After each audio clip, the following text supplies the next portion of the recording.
Okay. The Dolphins, of course, we didn't mention earlier, ranked last in the NFL against the pass. That's directly related to injuries. Troy Vincent will be out again this week. Also, Gene Atkins, the free safety, will miss the game this week. But good news, Dwight Hollier, the starting middle linebacker, is in uniform. However, Brian Cox will get the start in the middle once again this week. That's the story from here at the Metrodome. Now let's go back to our Hollywood studios and James Brown. JB? Rashad.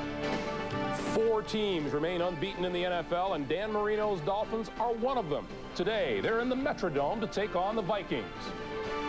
Warren Moon leads the Purple Gang, which exploded last week in Chicago. Today, he'll try to take advantage of the banged-up Miami defense. Hello, everyone. I'm Greg Gumbel, along with Ahmad Rashad and Mike Ditka, who last week criticized Buddy Ryan's Arizona Cardinals as both unimaginative and vanilla on offense. He also added, in order, Miami is 3-0, Minnesota is 2-1, and for the latest, we go to Charlie Jones and Randy Cross. Gentlemen. Greg, as you know, defense wins championships, and Miami is very proud of the fact that they are #1 against the rush in the National Football League. They bring it up often. All they want to talk about is the fact what a great start they're off against the run. But, you know, Warren Moon brought up pretty fast the fact that they're ranked 28th against the pass, and he's going to throw the ball deep against these guys. Now, he hasn't gone deep. Will he capitalize in this ballgame? I think he really will. He's got 2 new starters in the defensive backfield and a rookie in the nickel. Now's the time to get the ball long.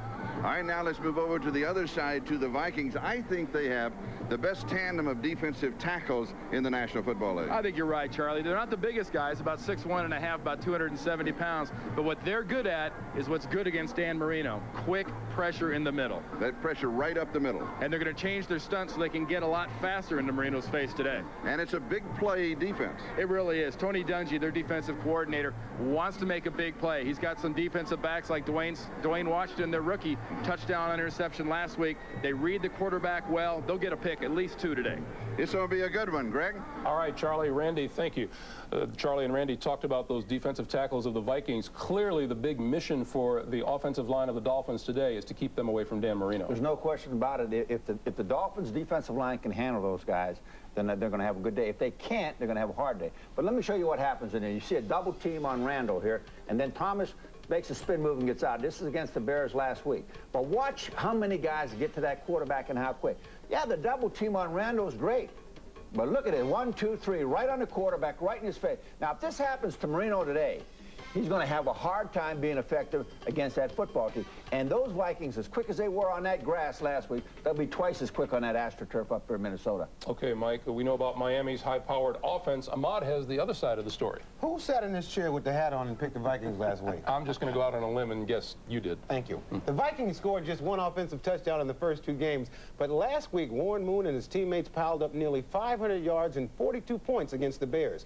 Meanwhile, Moon's old team, the Houston Oilers, are struggling without him and bickering about it. I spoke to Moon earlier this week.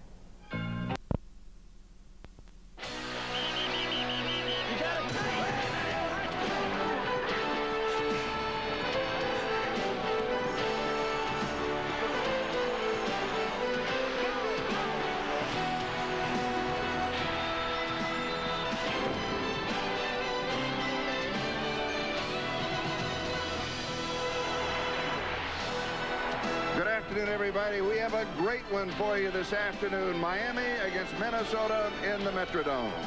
Hello, everybody. I'm Charlie Jones along with Randy Cross. And we have today strength going against strength. It's really going to be fascinating. We'll start with the offense of Miami. Well, Dan Marino's off to probably the best start he's had since he's been with the Miami Dolphins, and he's got something going for him right now he's never really had. That's a running game. If Dan Marino's dream of getting back to the Super Bowl is to be realized, he has got to have a 1,000-yard rusher. Now, the defense of the Minnesota Vikings, maybe the best defense, the entire defense in the National Football League, led by a tandem of tackles that are outstanding. Well, when you talk about John Randall and you talk about Henry Thomas, very quick, very physical defensive tackles. Look for Miami to go at those smaller middle of the Minnesota Vikings defense. And Warren Moon just becomes more and more comfortable with this offense of the Vikings every Sunday. Well, Warren Moon emphasizes he's got to have Terry Allen running the ball good, because this is an intermediary kind of a passing game. They throw 10, 15 yards down the field. They got to run it. And Brian Cox is the linebacker playing out of position at middle linebacker. Look for this deep offensive line of the Vikings to make him feel like he's out of position. J.B. Brown, a lot of pressure on J.B. Brown today to make plays. He's the lone returning starter from last year. And you can feel the tension here in the Metrodome. The Vikings won the toss. They will be receiving. Qadry Ismail is the deep back.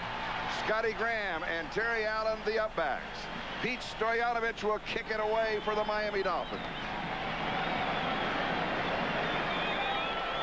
And here is Qadry Ismail.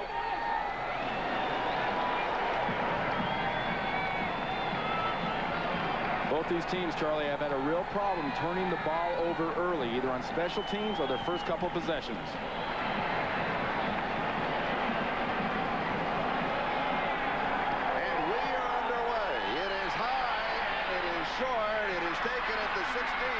By Terry Allen, and he returns it near the 30-yard line.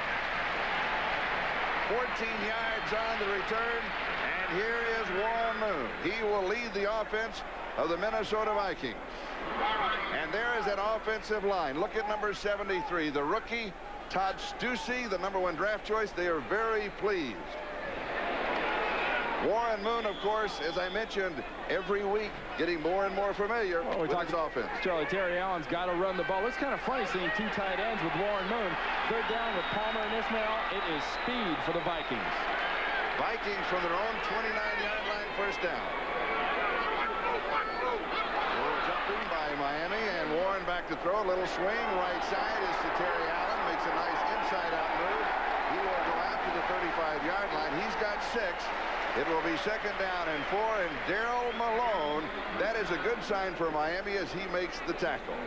Here is the Miami front 7, and again, Brian Cox is inside his middle linebacker, and Aubrey Beavers, the rookie, is outside. In the secondary, look at that left cornerback, Daryl Malone, number 47. He is the 4th left cornerback in 4 ball games to start for Miami. Sean Hill then comes in when they go to the nickel. Second down and 4. And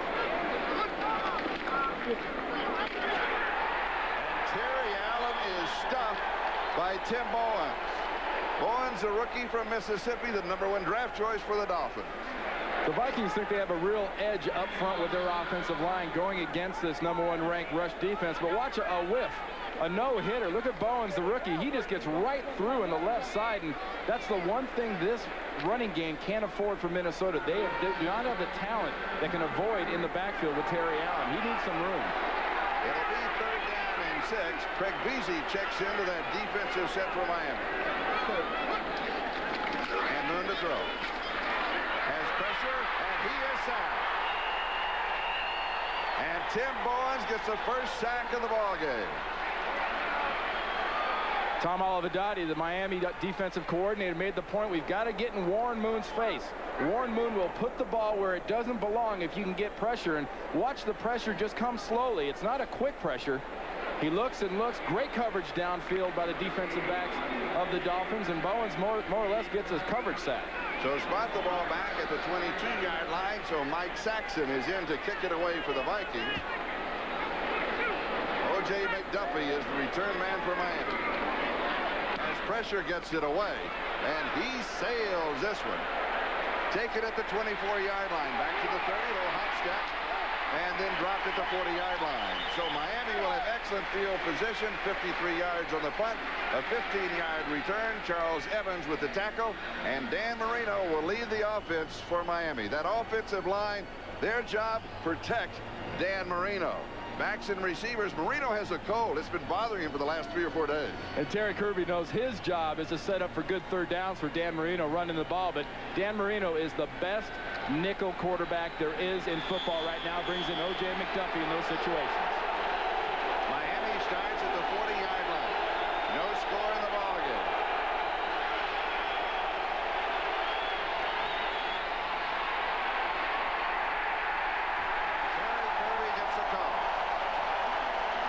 Defense is waiting for him, led by Vince Glenn. Speaking of the defense for the Vikings, John Randall and Henry Thomas, number 93, 97. Those are the tackles, and that secondary, they are going to be tested by Marino. They will, mainly because of their youth. With Dwayne Washington on one corner, and when they go to nickel, they bring in Malik Boyd at the other nickel back. Dan Marino's going to test them down the field with those wide receivers. Second down and 10. Little play action fake. Pump fake, goes deep, has a man, and he just misses him. Keith Jackson. And it was Marino's fault. You could tell by his expression, you know, he had him, and he missed him. One thing I really love about Dan Marino is how demonstrative this guy is. He yells at his receivers. He apologized to his receivers. Good bite, good fake. He had him the whole way. A little big game jitters by Marino, I think. Just overthrew, a little too pumped up. But I tell you what, I mentioned earlier, there is nobody in the league right now better than Dan Marino on third down. Third and 10 from the shotgun.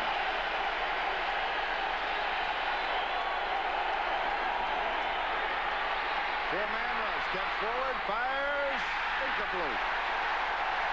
Mike Williams, the intended receiver, and the rookie Dwayne Washington breaks it up. Well, Dwayne Washington's learned real fast here in Minnesota. If you want to fit in here, you take chances and you attack that ball when it gets in the air. Great job of closing on that pass. So it's going to be fourth down and 10. The Vikings, they were stuffed offensively, and the Dolphins, they were stuffed offensively. Jim Arnold will be kicking to David Palmer, the rookie from Alabama. And he gets a good one away. He's not been very effective kicking. And is taken at the 10. To the 15 and then pulled down at the 16-yard line. So 6 yards on the return. Sean Hill with the tackle. No score. We'll be back in a moment. On the phone with the assistant coaches. Well, he's a quarterback right now that knows what he's facing in a defensive line that is after him. And Dungy showed early, the defensive coordinator from Minnesota, he's not afraid to blitz Dan Marino twice in the first 3 plays. And he also will remember he missed a man that he had open. He definitely, a little like enthusiasm, we said, Charlie. He's a little too excited. All right, the Vikings stand from their own 16-yard line. 12 minutes ago, first quarter, we have no score. Second offensive possession for Minnesota. And this time, and it's Terry Allen, and Allen pops free.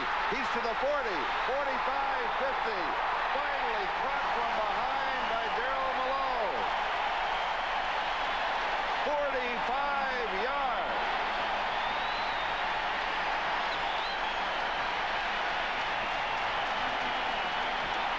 Watch what Terry Allen does. He attacks in this way, and watch the blocking that goes on up front. Everyone's led the other way, and Terry Allen cuts back, and now it's just very poor tackling and defensive position by the Dolphins, and not bad for a guy coming back from 2 major knee surgeries. He can still scoot down the field. He just can't do much once he gets started. He scoots for the Vikings' longest run of the season at the Miami 39-yard line, first down, and they go right back to it. And the pile just pushes forward to the 36. He's going to pick up 3. It'll be second down and 7 as Brian Cox makes the stop. You know, Terry Allen in this Miami offensive line has got to be looking at this #1 rated so far defense against the run, the Miami Dolphins, sort of with a great anticipation. They knew it was a defense that's seen a lot of passing, and they have not seen a physical offensive line like these Vikings that's not down, that can just come off the ball and tee off on them. Yesterday, though, he wanted to talk about Tyson, his dog. He said, I don't want to talk about football. Second down, 7. Moon to throw. Has a man open. Pass is complete to Allen. He has the first down. He is out of bounds. For an update, let's go to New York. All right, Charlie, in Indianapolis, the Cleveland Browns are on the board in a big way. Vinny Testaverde to Eric Metcalf. 57 yards and a touchdown on the 3rd play of the game. With the extra point, the Browns lead the Colts 7-0, but the Colts are threatening, Charlie.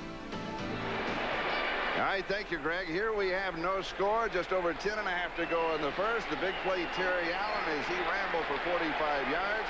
A first down at the 26-yard line.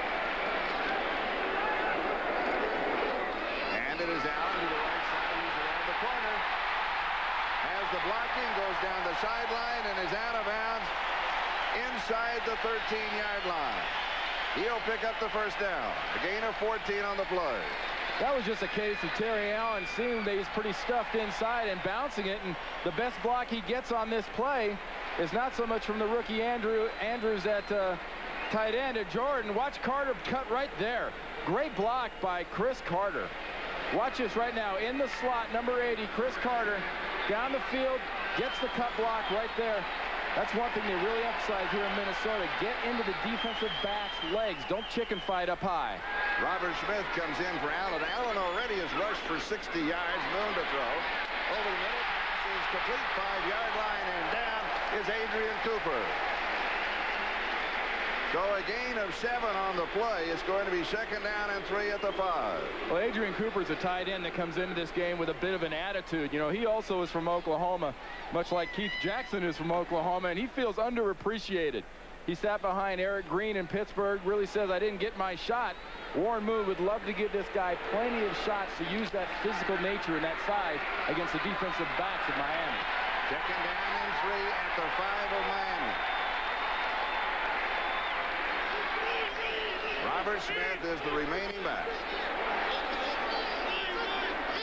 Carter goes across in motion, and a timing pattern misfired. Carter was looking, oh no, it was Jack Reed that he was looking for a flag. He didn't get it. Was there a pick? Well, he was working against J.B. Brown. J.B. Brown was completely blocking his path inside to the ball. I think they're going to get him for a pass interference here. You saw where that was a great timing throw by Warren Moon. Unfortunately, the timing was disrupted by the defensive back.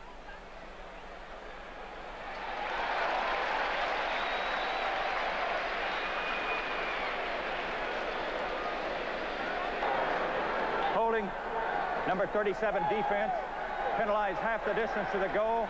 First down.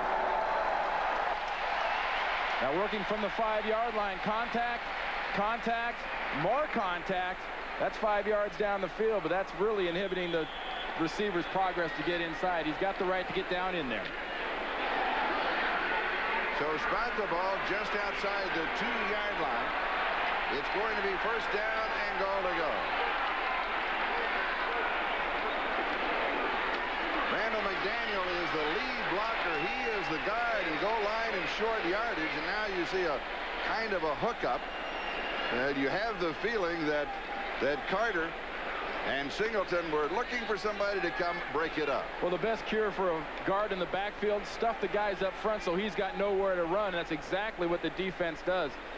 Not only Terry Allen, but Randall McDaniel just kind of plows into the back, and you can't give Randall McDaniel the room to get going. He absolutely splatters linebackers when he hits them, when he's got that 4 or 5 yard run at him. It is the same offensive set. McDaniel, the lead back. Allen is the tailback.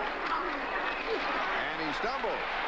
And he's going to go down. He may pick up a half a yard. It's going to be 3rd down and goal to go. Jeff Cross was there to cover it. Dennis Green, the head coach of the Vikings.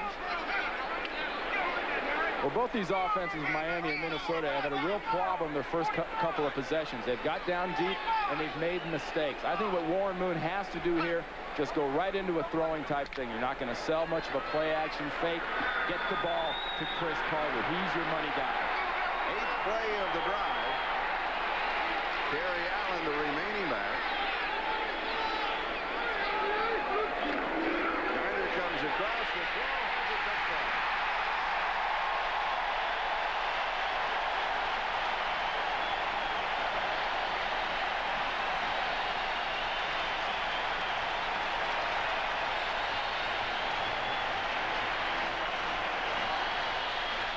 Watch Chris Carter in motion. A little fake job there. Working against Malone. He started coming one way, ran back the other way, and Malone just could not recover. Watch Carter. Pure speed. This is what Jerry Rice does at San Francisco. He just says, I'll go in motion, I'll run to that flag, and I can get there before your defensive back does. Nice throw by Warren Moon. Juan Reveiz will attempt the point after it is up, and it is good. And Minnesota moves on top by a score of 7-0. 84-yard drive, 8 plays, capped with a touchdown pass to Chris Carter.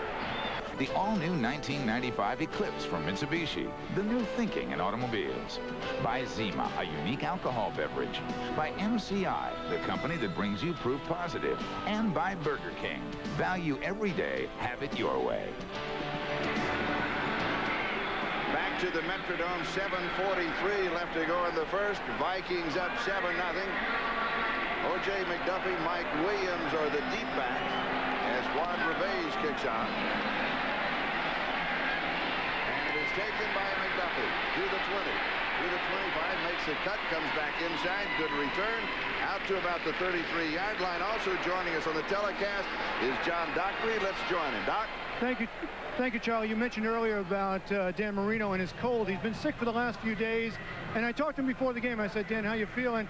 And he said, I feel a little sick, but I feel okay. But you could hear the congestion in his voice and in his head. So I think he was more concerned about the artificial turf. I saw him before the game checking the turf, checking his Achilles tendon to see if it was all right. So we'll keep an eye on Marino. Back to you. Miami second possession. And they'll start from their own 33-yard line, first down. And the game is to the second back to Kirby. He has a couple of yards to the 35. It's going to be second down and 8. One thing, though, great athletes over the years I found out that when they have a bit of a cold or when they don't always feel that good, they can have an outstanding performance. Well, the last thing you want to do is watch Dan Marino when he's not over the ball, over the center, and judge his physical ability by that. He limps off the field. He looks kind of slow. He looks like he's back. This guy is fired up and gets higher than almost any other quarterback. He controls his emotions, but he's a pumped-up quarterback. Second and 8, he goes to split backs. And inside to Kirby, and he is stuffed, and there's a flag. Henry Thomas got it. Well, Henry Thomas lines up in that cock defensive tackle, and that's specifically to get penetration. You see how hard it is to stop. Holding, number 65 offense. Penalties decline. Brings up third down. We talked about the defensive tackles. Watch 97 Thomas, how fast he gets off the ball. Bang. Dallenbach, the center, has got absolutely no chance to get him and has to literally tackle him to try to keep him off of Kirby. And that cock tackle, therein lies the story that we will unfold for you today. It was discovered by mistake. But it's designed to force double teams, Charlie. Third down, 13.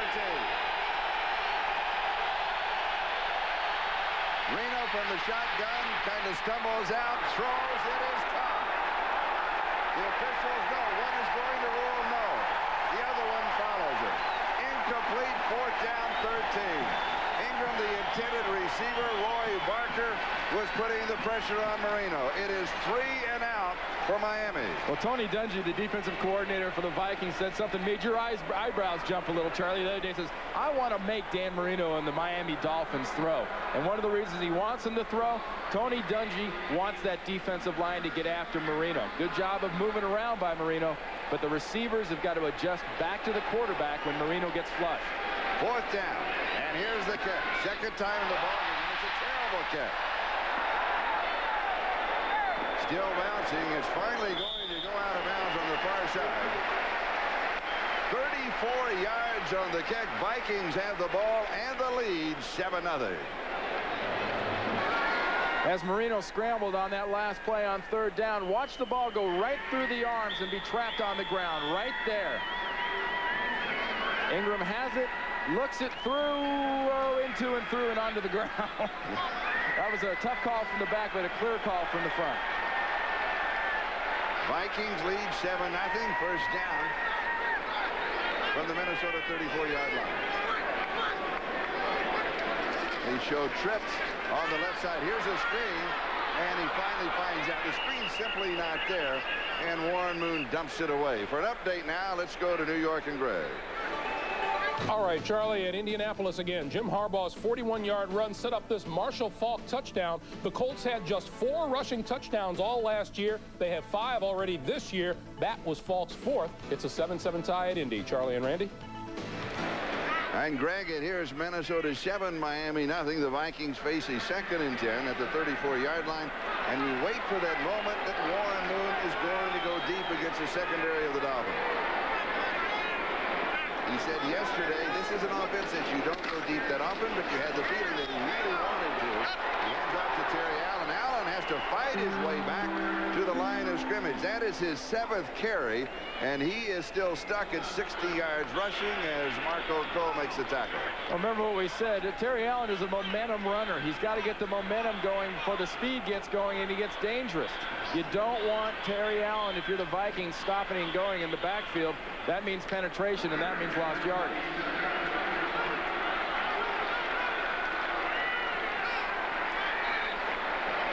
Robert Smith, now the remaining back. 3rd and 10, Moon to throw. 4-man rush. He comes to the sideline and he's coming out of bounds. Let's see where they mark it. They'll mark it at the 44-yard line. That should be enough for the first down, just barely. Well, Qadry Ismail danced all over that marker. Outside receiver Ismail just pushes off and comes right back to the marker. Watch the feet. Very aware of where he is. What we have to look at the end here is watch the way the feet come down right where that orange marker is. Good job. He's the speed, and he is that down the field danger, I think, Charlie, for Warren Moon. First down, 44-yard line. And here's Robert Smith.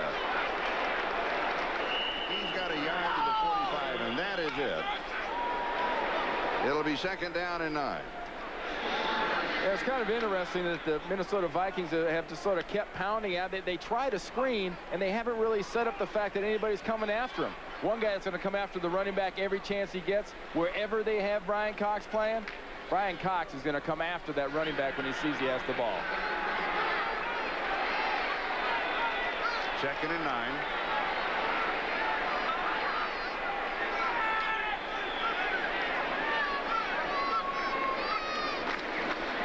Fake of the reverse. Moon to throw. He goes downfield. Pass complete. Flag is down. If it stands, it's a first down at the 42-yard line. Jake Reed pulls it in. That is his 16th reception on the year. Good for 13 yards again if it holds. It's a defensive call. They'll take the play.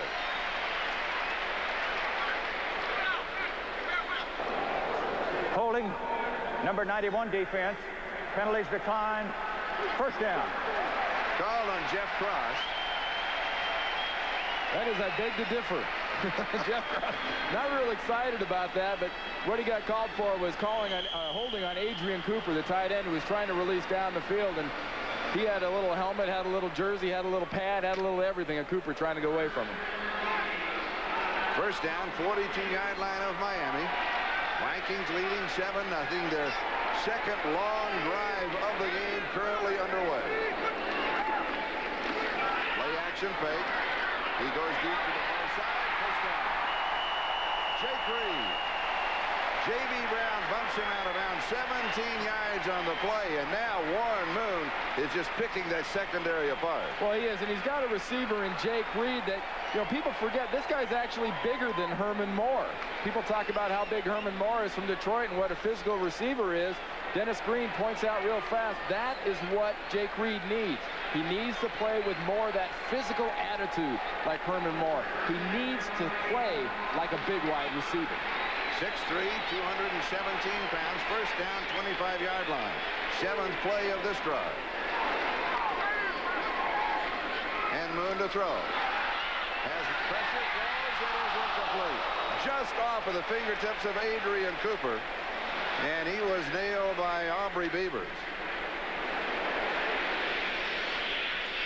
It'll be 2nd down as we come back to the 25. Watch the very end. He's completely stretched out. And watch Michael Stewart right here come right through. Ooh. That can't feel good. And, you know, Cooper wants to think about the fact that he wants to be the big playmaker. He wants to be the man. A safety showing up in your stomach like that can take your taste for big plays out. As we look down from the top of the Metrodome, it is 2nd and 10. The right guard got an early job.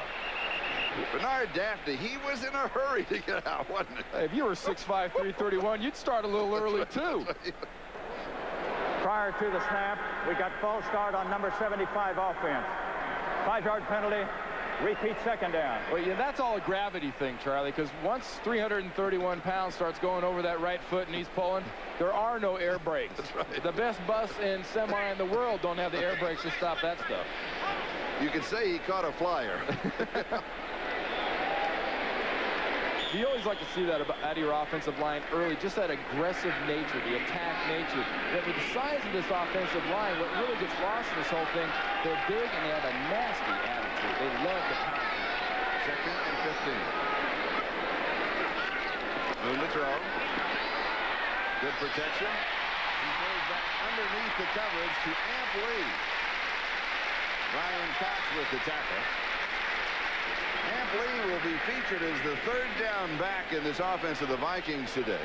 They like him because of his quickness, and they like him on this artificial surface. They really do. Probably the biggest game Amp Lee's ever had as a professional was in this stadium on this field when he was with the San Francisco 49ers. They were missing Ricky Watters, and all Amp Lee did was come into the game with basically no practice and not very much playing time and gained over 100 yards against Dennis Green. And Dennis Green remembered that when he became available. Third down and 8. Timing. Warren Moon is right on target. Jake Reed, 14 yards, first down. Cox with the tackle. Now here's an example of a big wide receiver playing like a big wide receiver, because it takes a big man to stretch out your body and go after these balls when they get in here. This is danger territory. You know there's a safety. You know there's contact coming. He lays out and gets it. That shows me he's getting some of that attitude Denny wants in him. Not only does he lay out and get it, he comes back and keeps his feet under him for extra yardage. Warren Moon, look at this. He has completed 9 of 11 for 86 yards and the touchdown. It's first down and goal to go. And back to the ground. A little sweep to the right and coming back is Terry Allen. Into the end zone. Touchdown Vikings. They lead 13-0.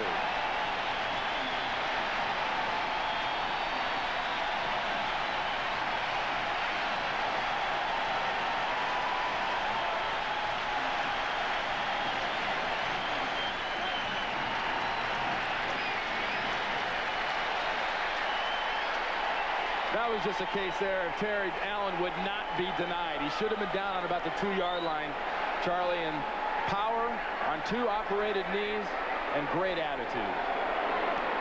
Juan Reveiz with the extra point attempt and is right down the middle. Minnesota 14, Miami nothing. All coaches and great quarterbacks, they have best case scenario and worst case scenario. Best case for Dan Marino to run the ball and be ahead. Worst case scenario, you're down 14-0 and that line's... Terry Allen scoring from 8 yards out. Vikings up 14-0. Juan Reveiz kicking off. Mike Williams, O.J. McDuffie are the deep backs on the return. And just a low skimmer that's going to bounce along. And that is a mistake by Mike Williams. If he lets it go out of bounds, he would have had the ball at the 40-yard line. Instead, he is out at the 15. Let's go back to the touchdown. Watch what happens here. What sets this up?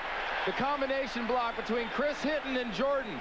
Watch the lane. It's going to set up just outside that combination block. Cross gets hooked. Jordan does a great job. Miami doesn't tackle. You know, trouble rolls downhill, and when you're a defensive line coach, the head coach asks you, what's the deal? Why aren't you stopping them? You know what happens then? You find the defensive line responsible, and you ask them, what's the deal, guys? You can't get hooked. Miami's third possession, they're down 2 touchdowns. Their first 2 possessions, 3 and out. Hit, fumble, ball is loose. They're going to rule it incomplete. They're going to say that Mark Ingram did not have possession. Marino now is 0 for 4. And he's going to give Mark Ingram a little comment, I think. Ingram was the one that had the low ball earlier. It's in, it's bobbled, it's out. Never had position. Let's watch it from the other angle. What you want to see is both hands on the ball, both feet on the ground. Nope.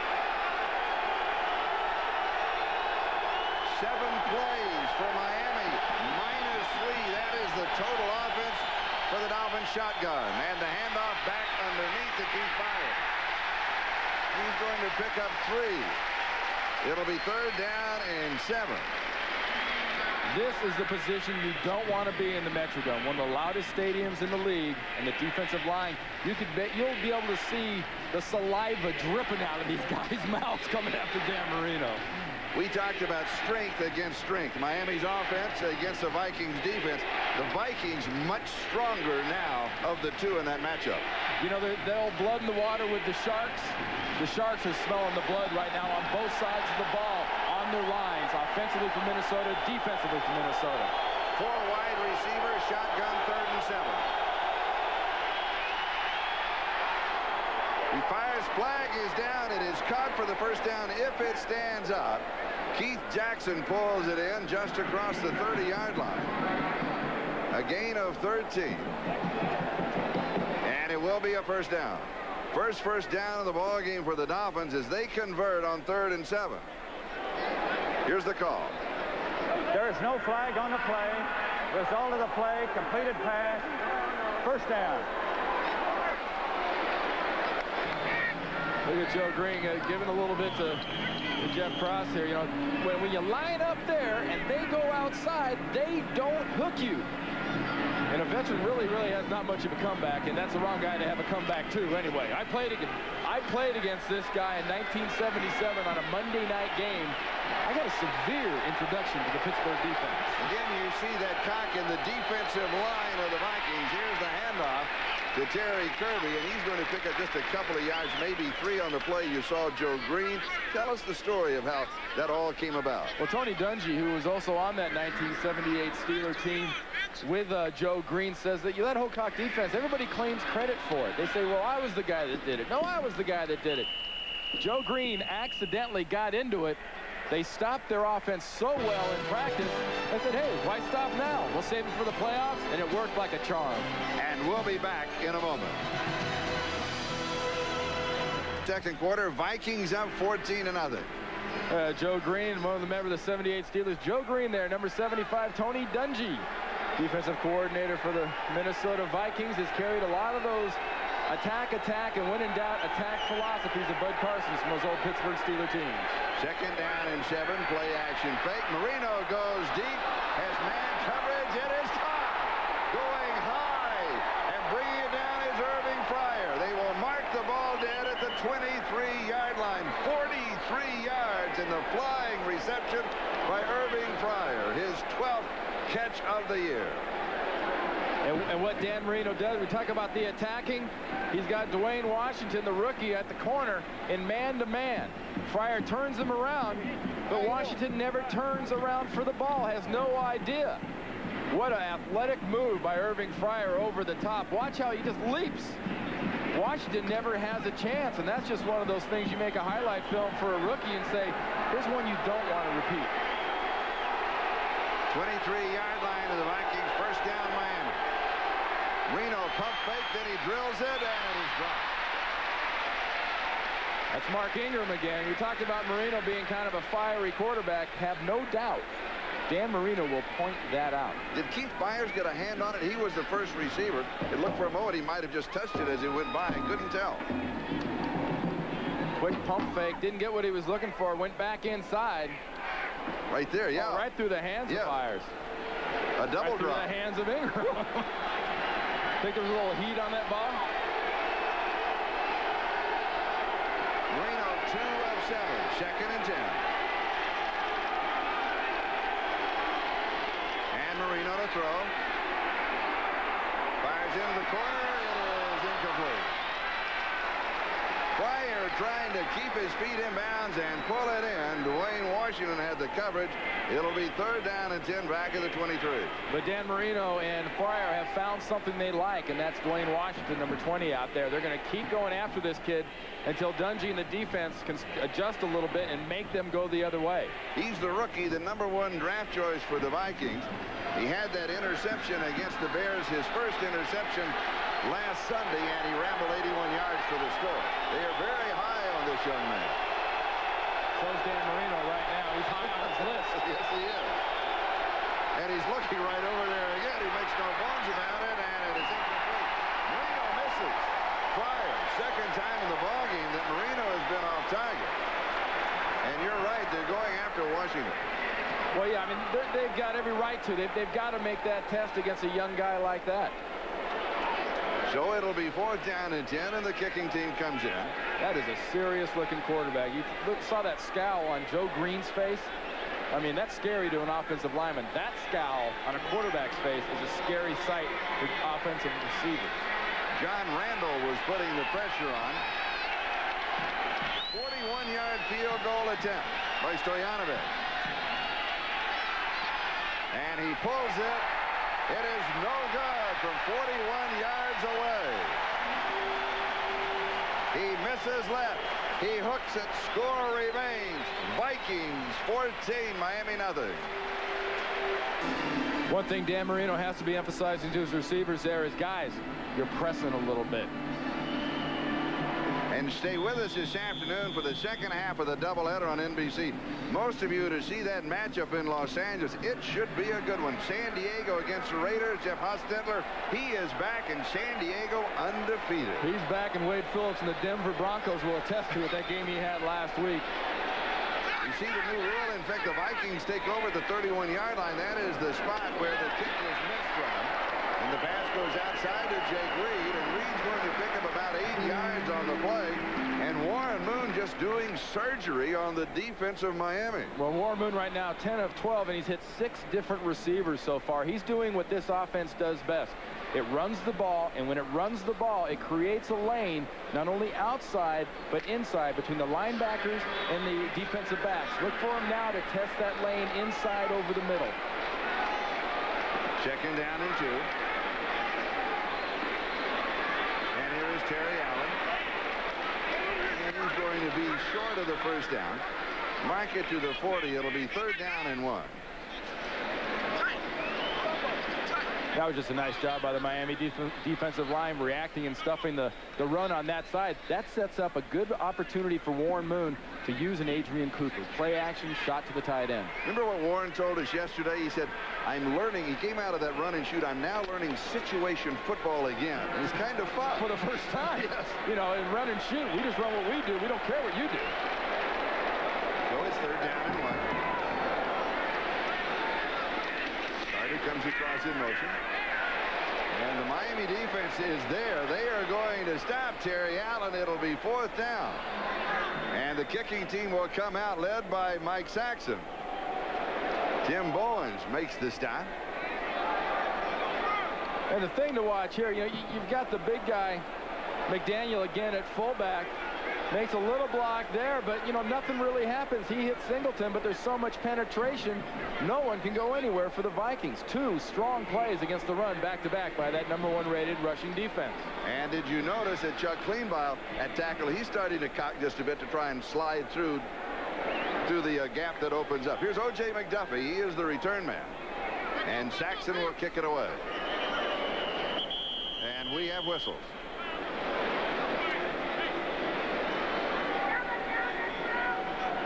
Here's the call. Delay of game, offense, 5-yard penalty, repeat 4th down. So it's going to be 4th down and 6.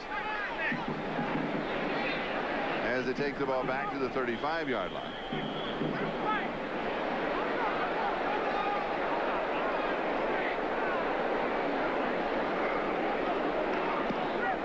And he nails another one. McDuffie goes back and takes it at the 8-yard line. He overkicked the coverage out to the 20, the 25, the 30, runs into his own man and returns to the 34-yard line. 26 yards on the return of that 57-yard punt. Retailers. Buy Tostitos brand restaurant-style tortilla chips. Buy Compaq. Look for the new Presario computers for that small business you can call home. And buy Head & Shoulders and Head & Shoulders 2-in-1. Turns dandruff problems into great-looking hair. Welcome back to the Metrodome, where the Minnesota Vikings are having their way with the Miami Dolphins, 14-0. Moon, Terry Allen and company moving the ball against the Dolphin defense, which is crippled in the secondary. And one of the guys they really will need is Troy Vincent. I talked to him before the game. His knee is still sore, but he's expected back next week. He tried it out, and certainly the Dolphin corners need Vincent back. Charlie? All right, Doc, Miami comes out throwing. It is Marino going to Mark Ingram, and this time he hangs on to it. He's going to pick up about 9.5 yards. It'll be second down and short. Jack Del Rio immediately covers him for the Vikings. Here it is. Well, say what you want about the defense of Miami. Their best defense at this point is going to be Dan Marino and this offense staying on the field. Key down for the Dolphins. First down. So far, pathetic. Really has been. That credit goes to the front four, front seven of Minnesota. Pathetic is an understatement.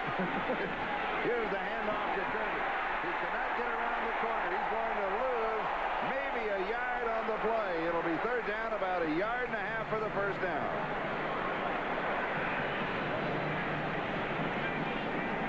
Ed McDaniel, number 58, is an unusual player for the Minnesota Vikings. Coming from the top of the screen, I say unusual because of his size.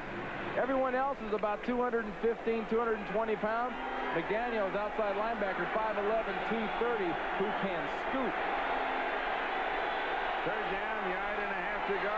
Here's the first down, Kirby, and he is tripped up as he barely makes the first down. Lamar McGreg's got him. McGreg's, by the way, the starting strong safety for Todd Scott. And Dan Marino just called the side of the line that he likes the most with Richmond Webb and Keith Sims at a bad time, saying we got to keep these defensive backs off the field the best way. Let's get some first downs, and let's do it behind the guys that go to the Pro Bowl. Vikings up 14-0, second quarter, just under 10 minutes left to go in the first half. Play action, takes the drop, kicks it as he falls on it. Vikings bobble the ball, and it's still loose underneath the pile. Dog pile. And you may think it has stopped, the play that is, but underneath, the pushing and shoving and the scratching and the grabbing is still going on. The heck with the play. I don't think the ball stopped. And doing a handstand is Keith Sims, who we believe is a Dolphin who has the football. Well, two highly unusual things happened on that play. One, Dan Marino mishandling a ball like that, and two, once a ball gets on the ground and is available to this Minnesota defense, they usually get a hold of this thing and do it. But, you know, here come a little fractured flickers here. No, I don't. And watch for Jeff Dellenbach, because he officially has the recovery at the 49-yard line. He was the one that burrowed from the top down. Second and 12.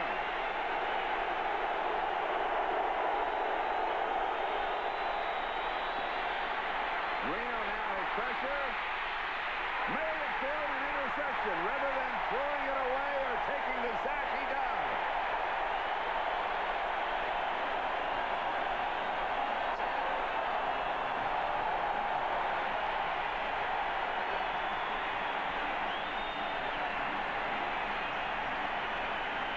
Jack Del Rio.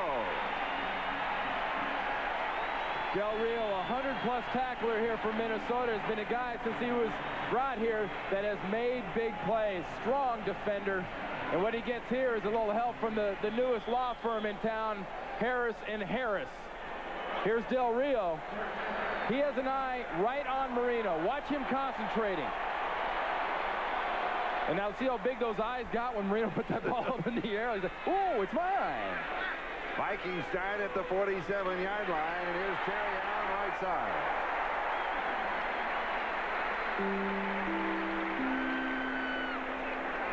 One thing we haven't seen from Warren Moon in this offense so far is, with the success so far of the running game, and Terry Allen's picking up considerable yardage early and now in that last play, a play-action fake should get the inexperienced defensive backs of the Miami Dolphins to bite on. Second and 3, perfect field position for them. The perfect situation. Terry Allen, the remaining back.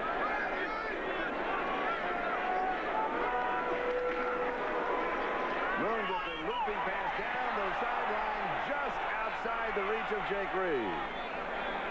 J.B. Brown picked him up. Had pretty good coverage on him. Very good cover. You know, when something like this happens, watch the hand fighting and the pushing going on. If they don't throw a flag on this, it's great coverage. If they throw a flag, you say, oh, he pushed a little bit, but He's right there. A little couple of fingers in the bicuspids didn't hurt his concentration too bad. Vikings with a balanced attack. They have run 12 plays. They have thrown 14 passes. 3rd down 3. 8:26 left to go, first half. Moon again with plenty of time. He completes the connection with Chris Carter, and it's a first down. And you have the feeling that Moon can pick up the first down almost any time that he wants to. Oh, exactly. We made the emphasis earlier about what a great 3rd down passer Dan Marino was coming in here, and all Warren Moon's done is, just get first downs every time he tries it. The ball just outside the Miami 40-yard line. It's starting to appear scary what this Minnesota offense could do when they actually get it all together. Warren says they haven't yet.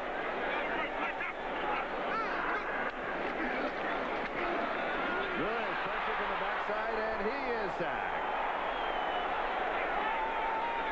Marco Coleman has the 2nd sack of the ball game for the Dolphins. This is something quarterbacks see in their mind's eye as their worst possible scenario when you're unprotected. Todd Stussy gets thrown away by Marco Coleman, and Warren Moon has absolutely no idea. At least Stussy has the presence of mind and position to pick up that fumble once Coleman forces it. As you look at Coleman, now remember that Stussy, who he just cast aside, is 6'6", 304 pounds. Stussy, by the way, was one of the finalists for the Vikings in their all-ugly contest. And he bought his way out of the championship. We'll tell you that story. And we'll have a timeout. So we'll step aside. The Vikings are up 14-0. Back in a moment to the Metrodome. Guys, that Dan Marino is one of the great all-time quarterbacks for yards. Look at that, 41,000. How about Warren Moon, including his CFL days? 55,000 yards passing. Now, if you add up Marino and Moon over their career and you divide it by 5,280, you come together, they have completed passes for over 55 miles. That's from Times Square to Bridgeport, Connecticut. I thought you were going to say 2 frequent flyer tickets, first class anywhere in the world. That's right. And again next week, too. All right, here is Moon. He is having a fantastic afternoon. And the sideline, Carter. Carter cuts back to the 15. A stiff arm, he scores. His 2nd touchdown of the ball game, 44 yards away.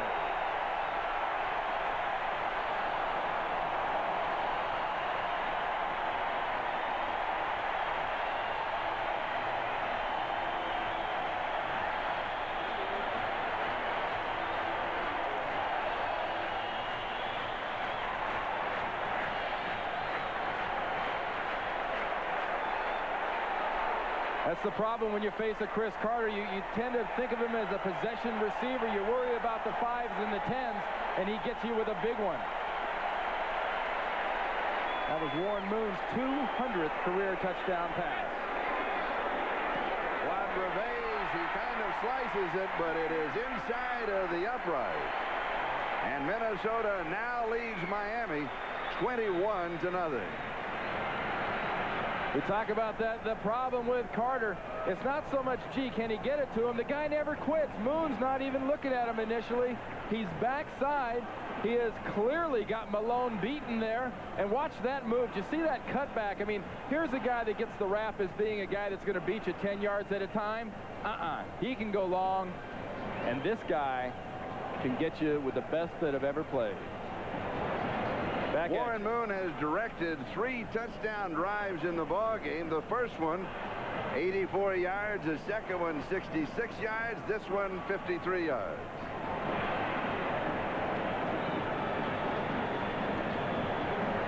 You know, one thing an inexperienced back can get in the problem with is he can sometimes lose track of a wide receiver, especially when everybody's looking the other way. Check out what happens here on this last play. Watch Malone and watch him when he settles down looking the other way and watching Warren Moon. Right about now, see him look and stop. And when Warren Moon sees him stop, he thinks it's all Chris, and Chris does. And it was all set up by the interception of Jack Del Rio.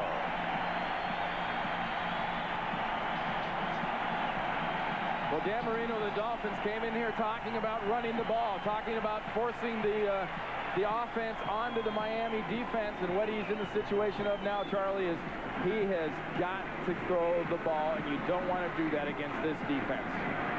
Minnesota up 21-0 with O.J. McDuffie and Mike Williams, the return man. And Revenge is kind of bouncing it down the Metrodome. Taken on the hop by McDuffie out to the 20. Still on his feet, and he's gotten around the 23-yard line.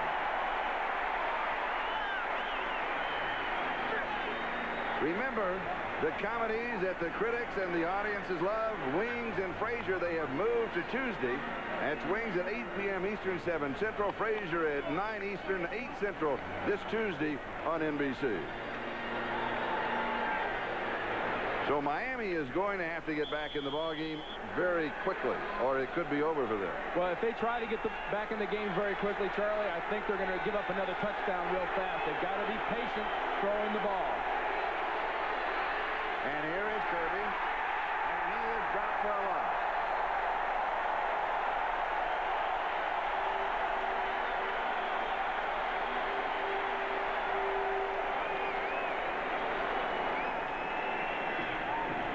Spot the ball at the 20-yard line, so it's going to be 2nd down and 13. You mentioned just kind of in passing, this is a very tough stadium for a visiting team when they get behind. Well, it's loud, it's ugly, and it's a football crowd that's used to having, you know, the purple people eaters. They rush the quarterback. Floyd Peters came here. He rushes the quarterback. These guys attack.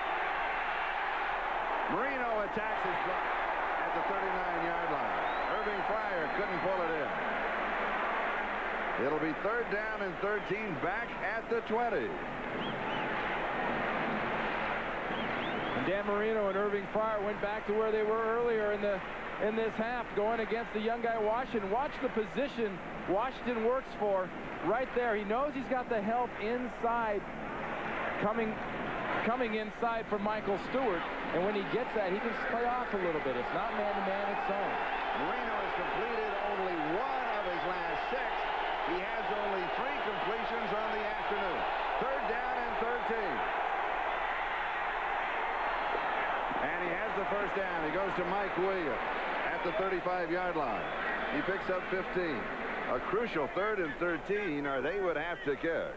Well, 3rd down was Dan Marino's time. He was shining all year, or in the first 3 games, I should say, coming in here.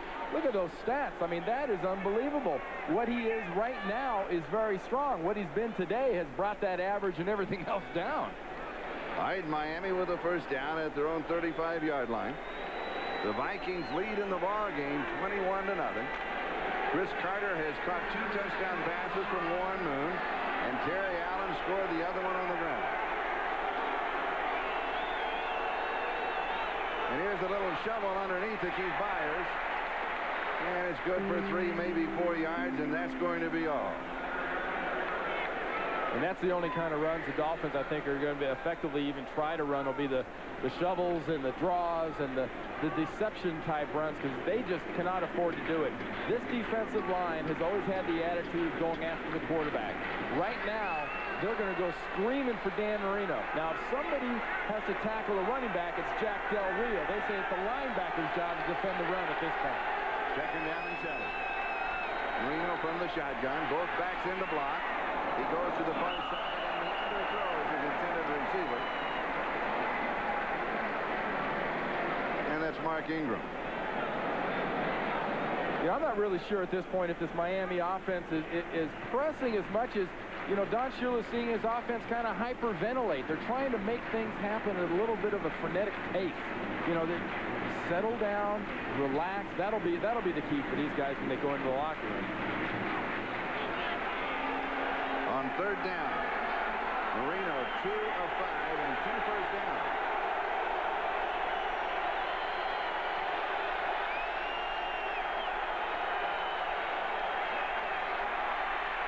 As time goes deep, and the pass is complete to Fryar as he goes airborne again, pulls it down, a gain of 17, and the 1st down. Vincey Glenn wraps him up. Two things to watch for on this play we're going to see coming here. Watch the protection, and watch how fast Marino gets rid of the ball. How would you like to be a safety standing back there saying, when's he going to throw it? He did. Yes. No, Vincey Glenn said, we can have coverage, and he still throws it. He shouldn't, but he does, and he'll complete it. 45-yard line, first down. Keith Byers comes inside, and he's going to pick up 9, close to a first down. It'll be second down and 1. Barker with the stop. I like this so far for the Miami Dolphins. It shows no panic. Watch the hole develop right here. Keith Byers takes that handoff and cuts immediately backside, barely avoiding John Randall. But here's what the Dolphins have to do. They have to take those deep breaths. They have to take their 8 or 10 yards. They're down by 21. You're not going to get 21 in one drive any way I can think of. They've got to get them 7. Here's the rushing yardage. That was the 8th play of the drive. This is the 9th. Here's the first down, and Kirby has it. 29-yard line. A pickup of 7 and the first down. Ed McDaniel with the tackle for Minnesota. For this drive, quieting the crowd. Again, the Vikings are up 21-0. That's the best way to take this crowd really out of it is for Don Shula's offense to start moving the ball at a very patient, very methodical pace. Then suddenly the crowd starts worrying about the concession stand. Marino, play action, has pressure, throws. He's throwing this away.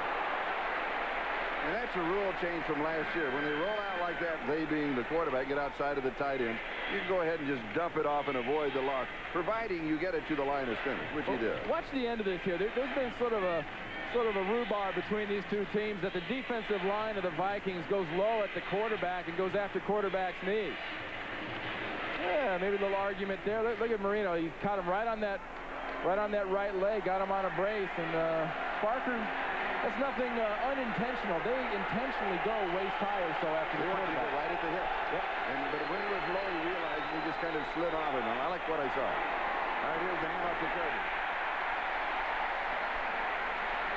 There's absolutely nothing there. It's going to be third down. Robert Harris making the tackle. You know, Charlie, just to follow up that thing about going low on the quarterbacks, Tony Dungy is a believer here in Minnesota that what you do is you teach your defensive linemen like Barker to go about waist to thigh high when you're going into the quarterback.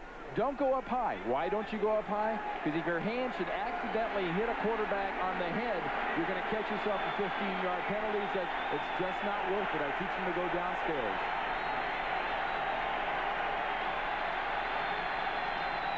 Third down. Marino fires it. It's intercepted. It is the second interception of the ball game for the Vikings. Lamar McGregor picks off Marino's errant pass. He was forcing that. Well, you mentioned what Vincey Glenn told us, that Dan Marino, unlike almost any other quarterback, if he sees an opening that others won't throw it into, Dan Marino will throw it into. And here's a great example. No business that going in there.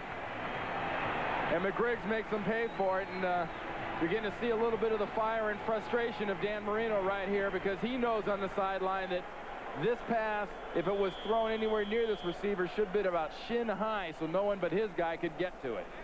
Great body position by McGriggs. That's the key there. Vikings take over at their own 25-yard line. They lead in the ball game 21-0. We're moving on the 2-minute mark. Time remaining first half. And the Vikings staying on the ground here is Amp Lee. Normally a third down back today, but now he's in on first down. There's the 2-minute warning. We'll be back in just a moment. Vikings up 21-0. Dan Marino just dialing 911. That might be the Maalox number right there.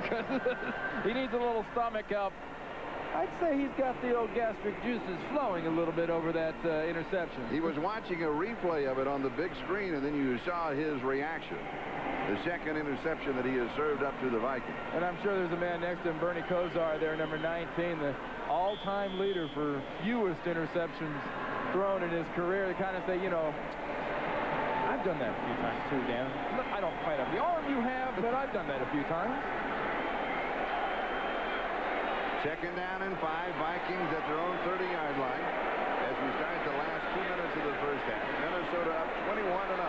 Here's the middle screen, and it is saturated. Terry Allen hangs on to it.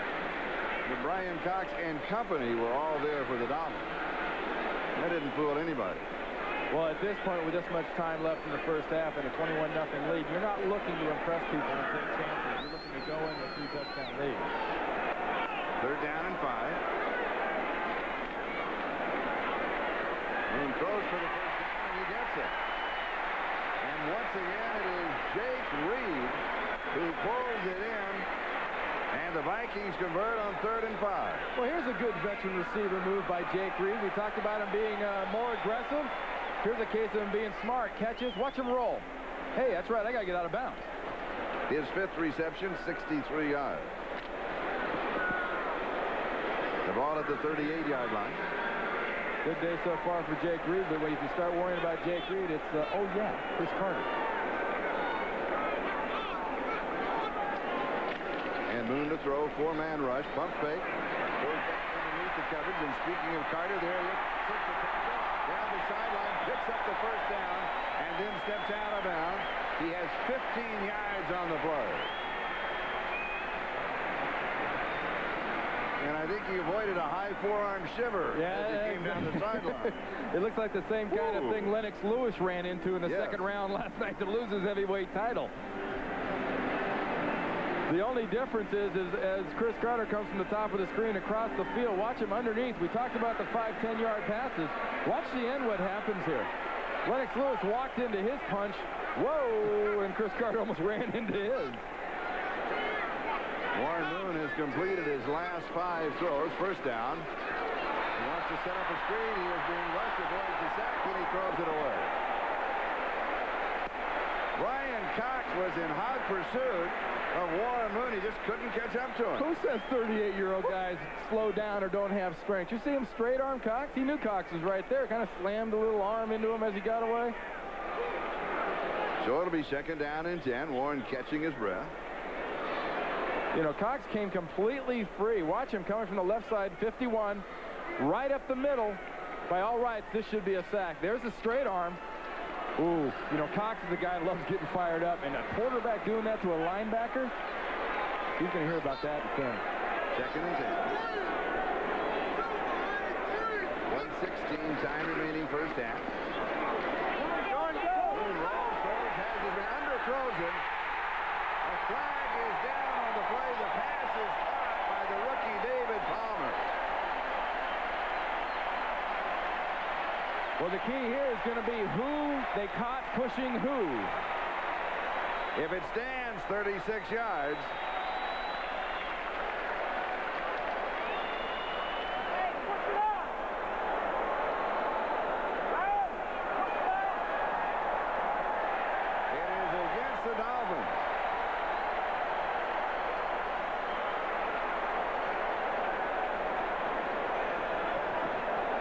They'll spot the ball at the 8-yard line. 1st and goal. They caught the rookie Sean Hill for pushing off at the end of that play against Palmer. Now watch what happens when this ball is underthrown. Pass interference on a defense, on a cornerback. Penalties declined. Take the result of the play with the completed pass. 1st down. Watch that right arm. It was the right arm into the chest on David Palmer down the field. Remember the contact rule, past 5 yards, you can't do it.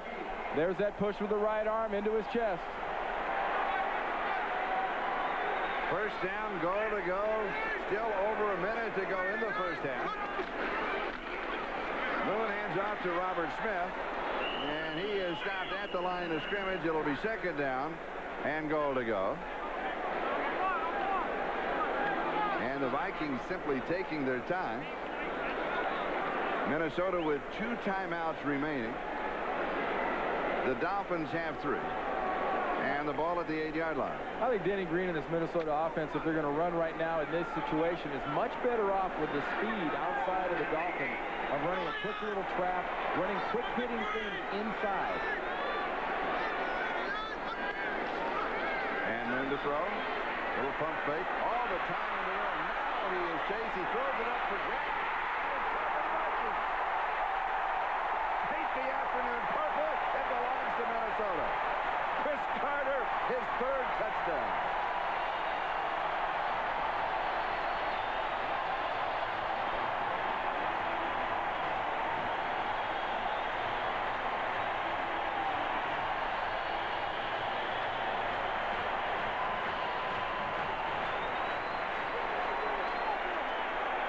Yeah, Warren, you meant to do that. You see that smile on Moon's face. He knows he got lucky by a receiver that just went through everybody to get himself his third touchdown of the day. All right, here is the extra point, and it is good.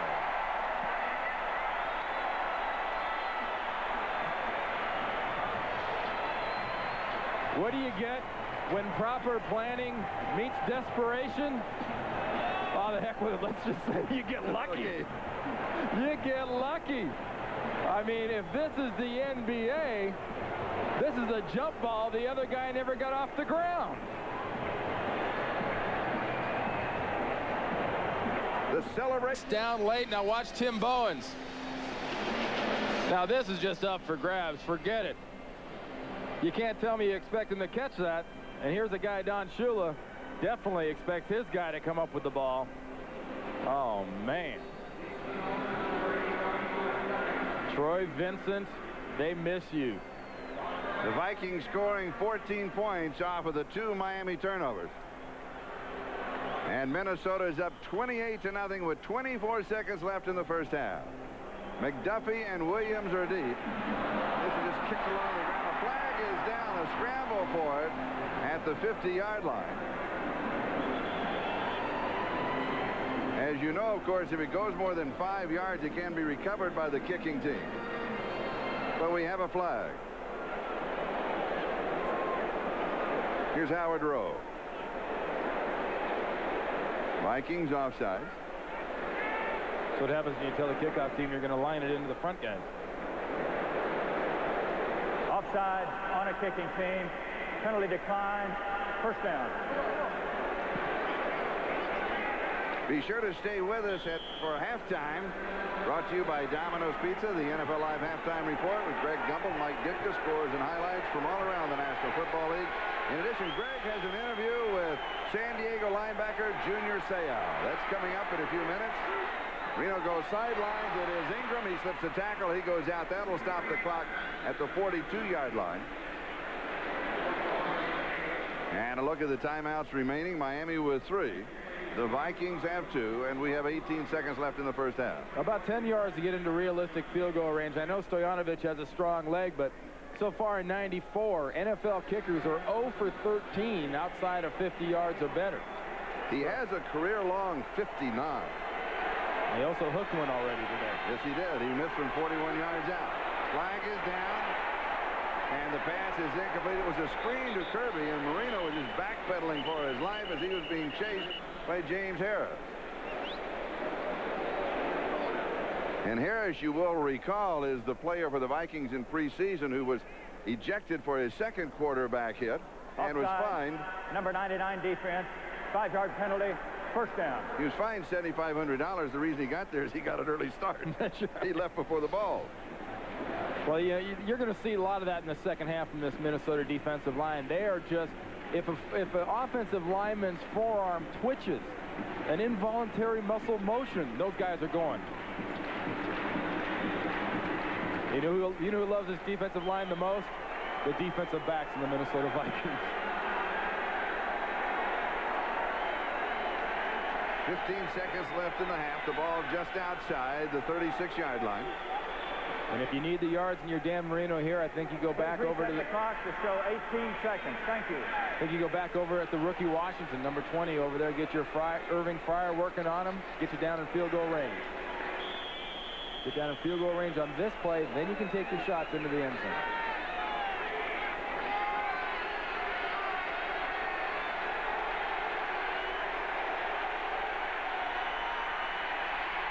Sidesteps, has pressure. It is pulled in over the middle by Kirby. He cuts back and may have missed the first down. He had it, and then he cut back. Miami will take a timeout. They'll stop the clock. 8 seconds left first half. Well, I don't care what people say about Dan Marino not being as quick or as fast. Watch his feet. Those aren't happy feet. Those are smart feet, because he knows if he doesn't move them, the line's going to get him. Kirby does a great job and turns a great job into almost a bad job. Almost loses that first down. Watch the feet. 1, 2, 3, 4, 5, 6, 7. Won't learn that in any Samba class in the United States. We asked you about the little half step and the slide step.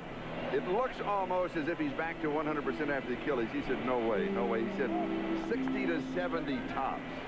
Yeah, but, you know, any great player, you see he's got that little hitch in his get-along in his gait as he walks. Any great player always sort of underestimates his abilities and his rehab. And, you know, he says, well, I'm just not where I was. You're never going to be where you were, Dan. You also happen to still be the best, if not, or one of the best, if not the best quarterbacks in the league. And you saw on that right ankle, he has a little small brace and lifts his toes up because of the Achilles so he can have a little more bounce as he bounces around, trying to avoid defensive tackler.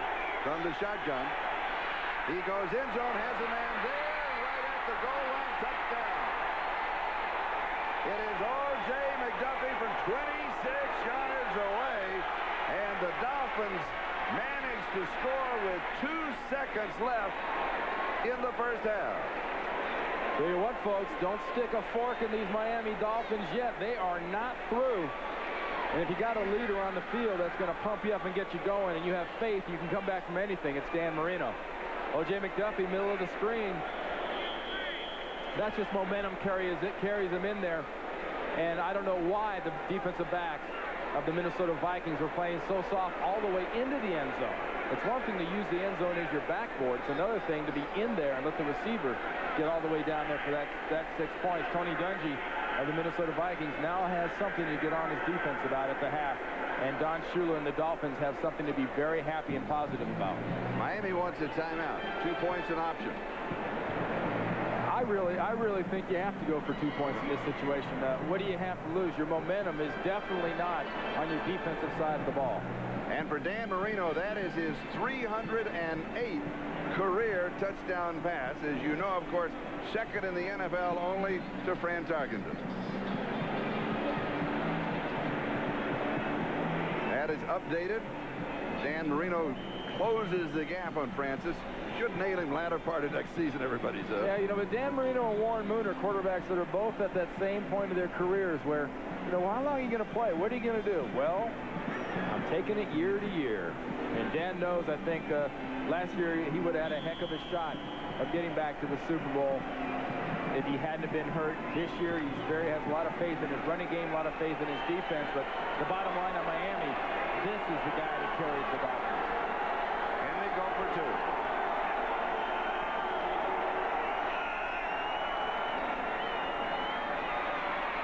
Slicing through and then leaning, and the ball comes loose, and it's going to be blown dead before Kirby could get into the end zone,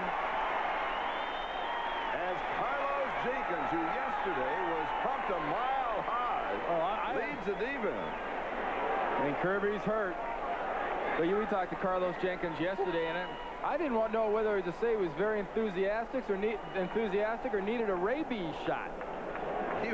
He was ready 24 hours ago. The job he does against Kirby as they bend Kirby back. Ow, wow, whoa, don't watch that when they replay that thing again. But he stops right at about the 1 foot line. Watch Kirby be met chest to chest right here. There is some strength from a 215-pound linebacker. And then the reaction of Carlos Jenkins. Sound effects provided by Randy Cross. Clock is stopped with 2 seconds. The Dolphins still to kick off to the Vikings before the first half can come to an official close, as Terry Kirby is assisted to his feet. And you saw that struggle between Kirby and Jenkins, and that was all as a result of the strength of Jenkins working against Kirby, and then the pile starts. We're going to run this one more time. Look away if you don't want to see it. This would happen on AstroTurf. This happens on grass. It's a function of physics and leverage and fulcrum points, and legs are not supposed to bend like that. So we'll now put that one away in the archive. And of course, as soon as we come back to start the second half. John Dockery on the sideline. That we will try and get an updated report on the condition of Terry Kirby. And we'll pass it on to you as soon as it is officially given to us. But now with 2 seconds left, Stoyanovich to kick off. Ismail is the deep back for the Vikings. Here's Kadri, the brother of Rocket. You know, at this point, I don't know which locker room I'd want to be in the least. You want to be in Miami's, who's going to be ripping and snorting after giving up 21 points, or do you want to be in Minnesota's, where Tony Dungy and that defensive staff is going to go nuts after giving up a touchdown like that to the Dolphins? That was a 49-yard drive in 3 plays. That was Dan Marino being Dan Marino. And he bounces it along. Clock starts as soon as the ball is touched in the field of play, and it will finally run down. And that will take us to the end of the first half with the Vikings out in front 28-6.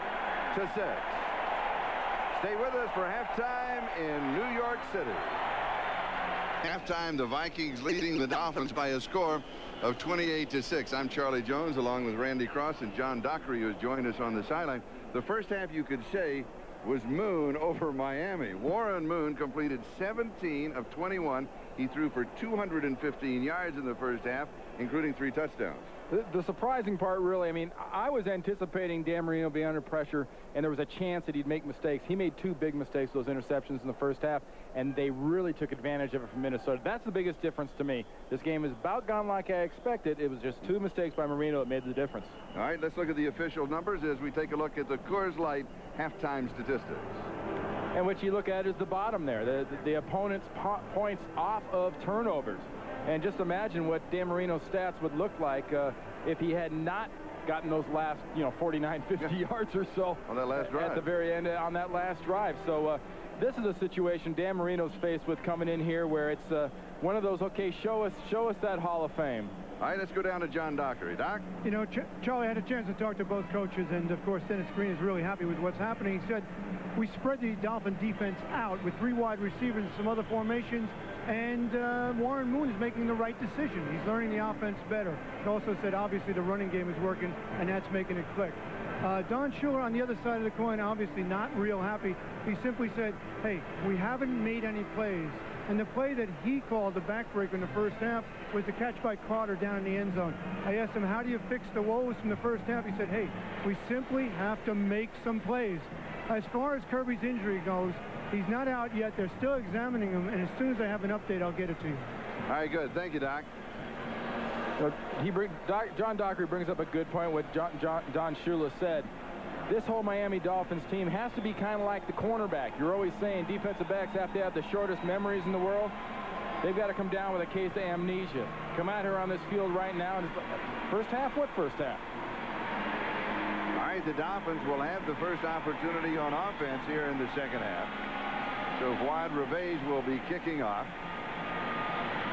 O.J. McDuffie and Mike Williams, the deep backs on the return.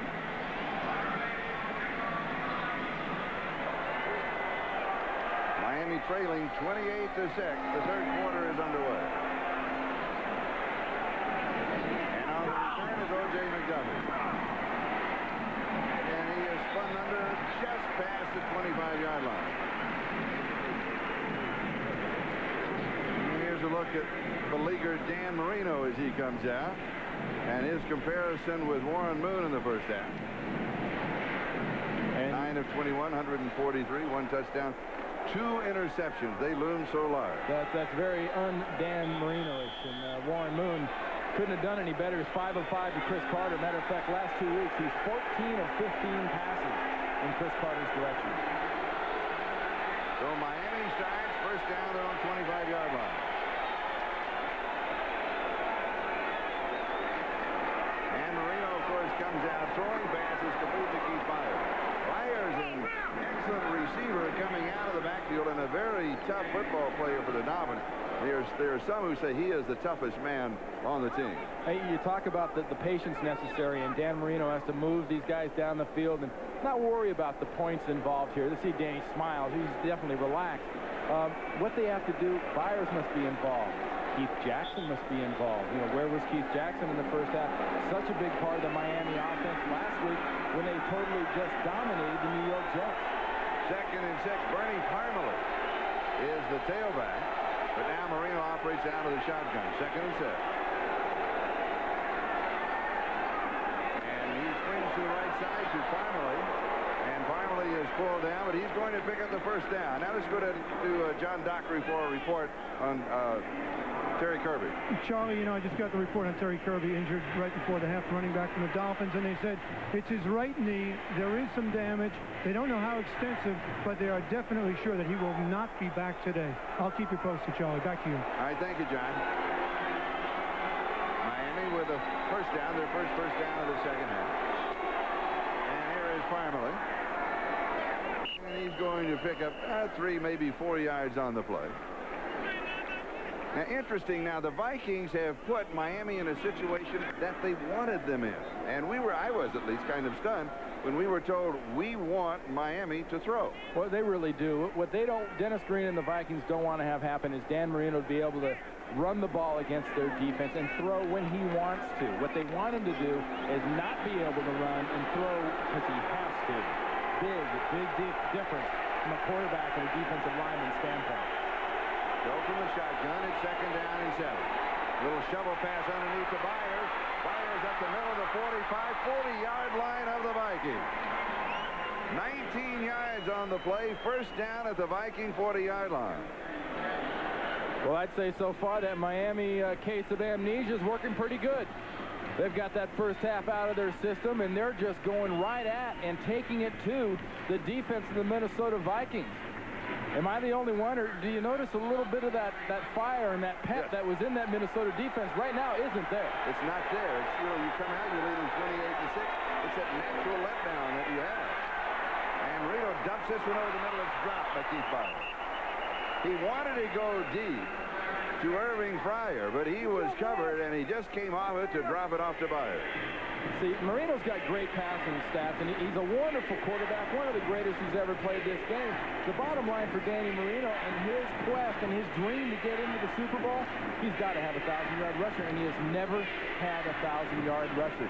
The one time he got to the Super Bowl, the game at Stanford against the 49ers and the team I played on, that's how we beat Dan Marino and them. We took it to him physically, controlled the ball on the ground, and he had to throw in that game also. 2nd and 10 from the shotgun. And he fires, and is incomplete. He does something on that. His shoulders are parallel to the line of scrimmage. He doesn't turn. He doesn't set. The ball is about shoulder high, and all of a sudden, it is relief. I mean, he really has the quickest release in football. Watch his shoulders and watch the speed of this release. Watch them cock and turn. Right now, they're almost parallel to the line of scrimmage. One of the things a defensive back reads are the shoulders and that imperceptible little cock most quarterbacks have before they throw the ball. There is no cocking there. There is absolutely no hitch in his motion. He goes from 0 to 100 now. And that looked quick in slow motion. And he goes for a shot, and it's incomplete.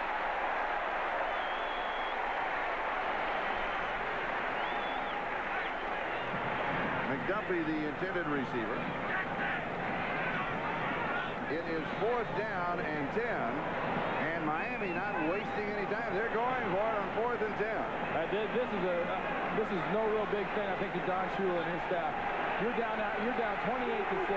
You know you need something to happen on this drive, and you sense the defense is a little out of it. The crowd's into it, but I don't think the defense is. 4 wide receivers. Marino on the run, throws, first down. 22-yard line. It is Mark Ingram picking up 18 yards. And what made that work? The scramble of Dan Marino, and it hurts every step he takes. You know, Dan Marino is not a scrambler. Dan Marino is a shuffler. We talked about how good he was on 3rd down. Well, let's count that one as a 3rd down, too, because when Dan Marino gets in these situations where he needs a critical 8, 9, 10 yards, he gets it. You know who his biggest fan is? That guy right there, Don Shula. 22-yard line of the Vikings, first down. Opening drive, second half. Miami trailing 28-6. Running out out of time, gets it off. And throws pulled down at the 7-yard line. It's Mike Williams as he gets to maybe the 2. They're down now on the 2-yard line, mainly because of the fact that Dan Marino has got the poise, and Miami's offense has the fire. And right now, Minnesota's expecting this crowd and this offense they're playing against to be much more impressed with their defense than really is warranted by the way they're playing. They are completely flat, and Marino's taking advantage of Denny Green's defense. And the key to 4th and 10. And here's the handoff to Farley, and he is stopped. It'll be 2nd down, goal to go. The ball just outside the 2-yard line as Mark Higgs comes in. He's been kind of the missing man in the backfield for the Dolphins. Last week in the ball game in the first half, did not come in the second half. Don Shula said he was looking for the spark. Now with Terry Kirby injured, it's up to Mark Higgs, leading rusher for the Dolphins the last 3 years.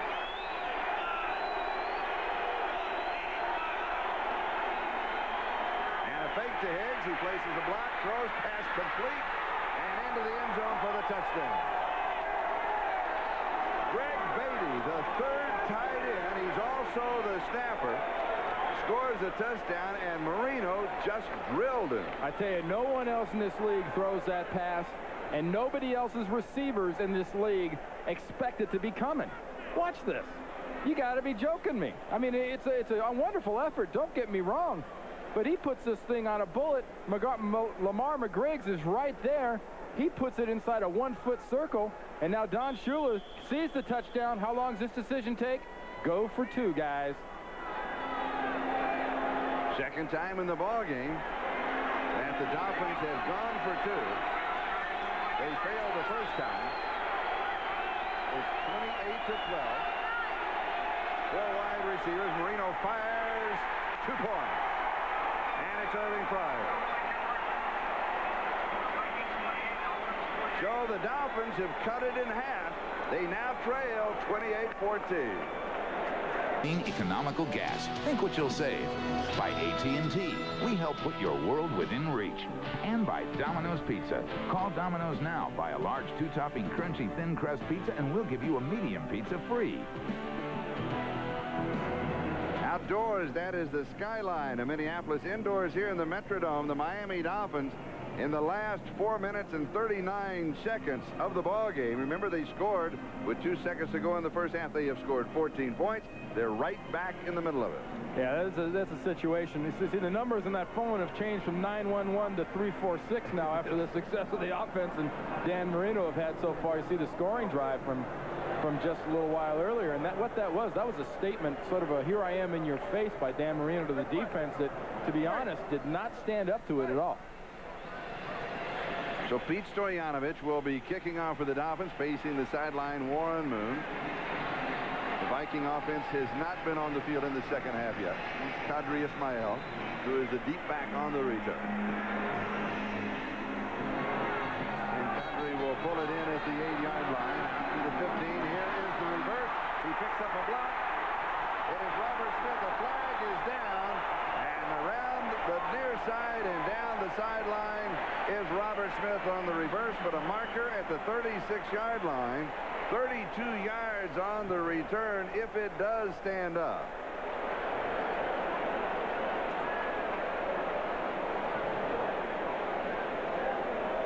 And the referee, Howard Rowe. It will go against the Vikings. And remember, it was a Viking first half. They got every break in the world, including that up-for-grabs touchdown pass that Carter had. Number 85 receiving team. 10-yard penalty. First down. Brenton Novoselsky, the number 3 tight end, will step aside for a moment. We'll be back. Don't go away. We've got a good one. This is Charlie Jones along with Randy Cross and John Dockery as we look down from the top of the Metrodome. The Vikings have the ball at their own 26-yard line. Costly penalty. Takes this Vikings offense from a situation they could go deep and take a chance to one where they better not make a mistake. Very cautious, and they open up on the ground with Terry Allen. and he's going to have a yard. That's going to be it. It'll be 2nd down and 9. Of course, Minnesota already, we have, what, 10 minutes to go in the third. They would be content with taking some of the time off the clock. Well, you know, Warren Moon and Denny Green both know the strength of this offense is not, you know, the deep down the field. We've already said that enough. They don't do that very often. The strength of this team is running the ball with Terry Allen and getting the intermediate passes after 10, 12, 15. If the receiver can take the long way, great. Otherwise, take the yard. 2nd and 8.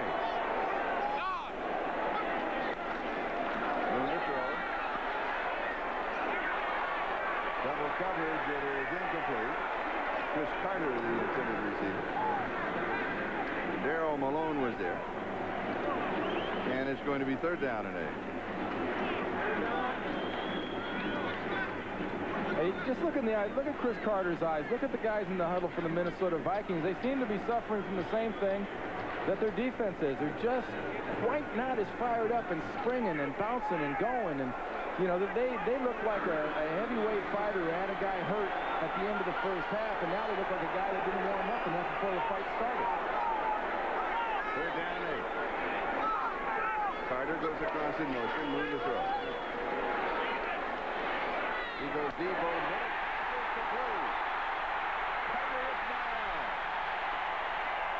And he steps out of bounds as he makes his reverse turn inside the 40-yard line of Miami. And remember, 3rd down and 8 with a huge conversion. And Tom Olivadotti, the Miami defensive coordinator, knows what's happening. What's happening is they're picking on the defensive backfield of the Miami Dolphins. That's hurt and it's been suffering. This time they're working on J.B. Brown, the veteran. Ismail does a good job. Now he does his Three Stooges imitation here at the end. Meanwhile, he picked up 28 yards. 1st down, 44-yard line of Miami. Play action fake on 1st down. Pump fake. Wants to go deep. Runs out of time. In reality, he throws it away. And we'll step aside for a moment as we go to New York for an update. Greg? All right, Charlie, and we'll go to Indianapolis. Roosevelt Potts, 3 receptions for 55 yards on this drive, culminating with a 12-yard catch from Jim Harbaugh. The extra point pulls the Colts even with the Cleveland Browns, 14-14 in the 3rd. Charlie, back to you. Roosevelt Potts is a man. Yes, he is. He is a man. That guy can bring it big time. 260-pound fullback, how do you like that? Ooh. 2nd down and 10, 44-yard line. Minnesota leading here, 28-14. And the handoff to Terry Allen. And he is slammed down at the 34-yard line.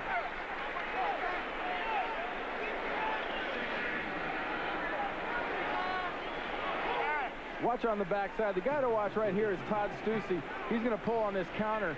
He just does not quite get there fast enough. Randall McDaniel pulls in front of him, gets a nice block on Brian Cox, but Stussy got all that 300 and some odd pounds working wide. Unfortunately, the guy he was supposed to block was inside. And we talked about the air brakes on Bernard Daphne earlier. They're not the only on that model either. A moment ago, 3rd and 8. The Vikings converted. It's now 3rd down and 4. Moon of time and it is juggled and incomplete.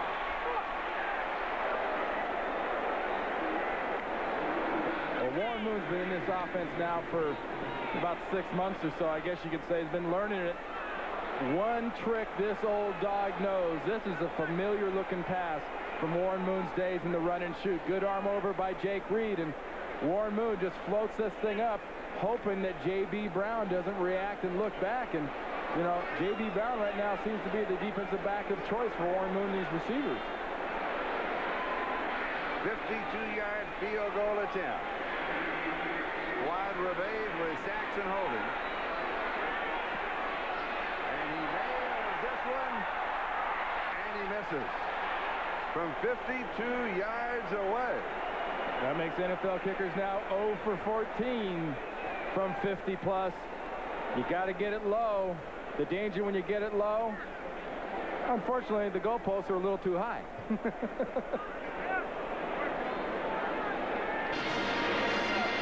7:36, that is the time remaining in the 3rd, 28-14. Miami trailing now by 14. The Dolphins have the ball as they take over at the 42-yard line. That was where the ball was held for the field goal attempt that failed. That's one of the new rules. Here's Marino from the shotgun. If he can manage just to piece together a 60-yard touchdown drive here, brand new ball game. That's all, huh? Yeah, that's all he needs. Little swing right side to Beyer. Well, he did it the last time. Now let's check in with an audio report from John Dockery. You know, Charlie, Randy was just talking about the flatness of the Viking defense and the offense before Moon hit that big pass. Well, it was interesting because defensive backfield coach Richard Solomon went to each of his defensive backs. He went to McGriggs, Washington, and Glenn and company and Scott and said, hey, let's get back in this. Let's get a little more interested. Let's get a little more excited. So they were flat. Let's see what happens right now. 2nd and 6. Marino from the shotgun again.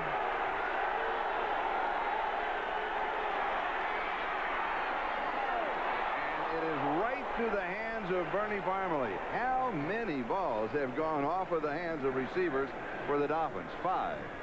5 drops so far by the Dolphins. What took us so long to have that statistic? I don't know.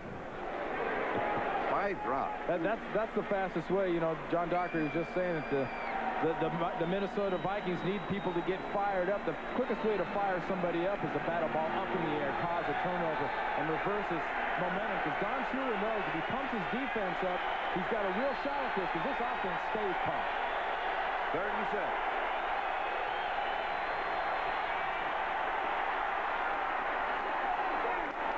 And a one-handed grab pulled in by O.J. McDuffie.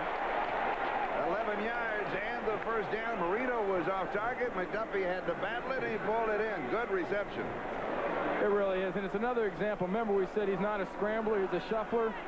Watch him shuffle here. Feels a little pressure, just kind of shuffles and moves his feet, steps up a little. And what kind of a confident feeling must it be to know you've got a Dan Marino, a Joe Montana, a John Elway? This quality of a quarterback affects every guy in his offense's play. And today, let's add Warren Moon to that category. Exactly. First down, 42-yard line of the Vikings. Marino scrambles, he's throwing this one away. Last 3 plays defensively, a little something has started to happen. The defensive line is starting to get down into the legs right in front of Dan Marino's face. What's number 99, James Harris? They didn't get much penetration in the first half. They didn't really have to. They had such good coverage. There's Harris. Just didn't need to pull him down. This sort of general principle he did. And look at this. He's talking about a little body language. Hey. Hey, Ralphie boy. He does get involved, doesn't he? 2nd and 10. Here's that little shallow pass underneath to keep Byers. And Byers stretches out. Let's see where they make the mark. It may be just short of the first down. That was 2nd down and 10. And right now, from a score standpoint, the Dolphins are in 4-down territory. They were earlier, they still are. One more time. Watch Keith Byers' shoulders, and watch when he starts going upfield, the acceleration right there. He's going first down all the way from there. And, you know, this is great. This is a situation for Dan Marino to really play action this defense. They haven't been aggressive. They haven't been strong. Give them a chance to bite. 3rd down, actually under a yard to go for the first down. Play action fake. Wanted to go. Jack Del Rio with second interception of the ball game.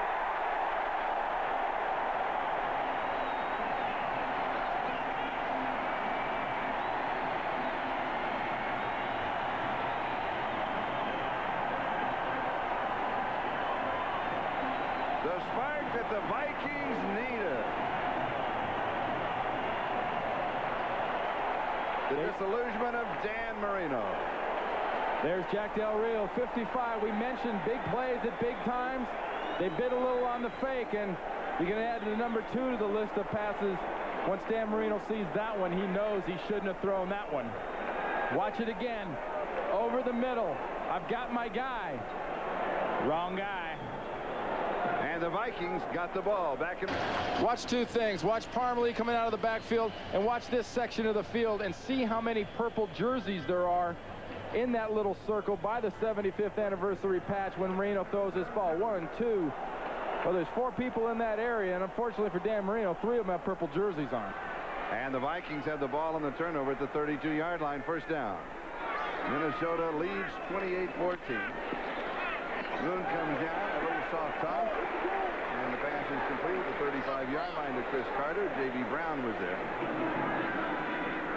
I'd be very careful if I was the defensive backs of the Miami Dolphins right now. These little underneath passes, you got to know that isn't just to get little dinks and dunks of yardage. That's Warren Moon and the receivers trying to set him up for something downfield. You saw Dan Marino in the towel. That's a fresh towel. The other one that he had when he came to the sideline, he spiked it big time. He is upset. 2nd and 7. Upset at himself, and he should be. Moon comes to the right flat this time. The pass is complete to Robert Smith. And give him the spot of the catch, 37-yard line. So he goes for a couple. It's going to be 3rd down and about 5 yards to go for the first down. Well, the key thing here now, Charlie, is will the Miami defense do what everybody hopes in Miami they do, and everybody in Minnesota knows going to happen? Warren Moon is going to find Chris Carter on 3rd down here. If you find Chris Carter on your side of the field, you've got to find a chance or somebody to double team this guy. Look what he's done on 3rd down, and his best receiver 3rd down, 1st down, and 2nd down is Chris Carter. 3rd down, 5.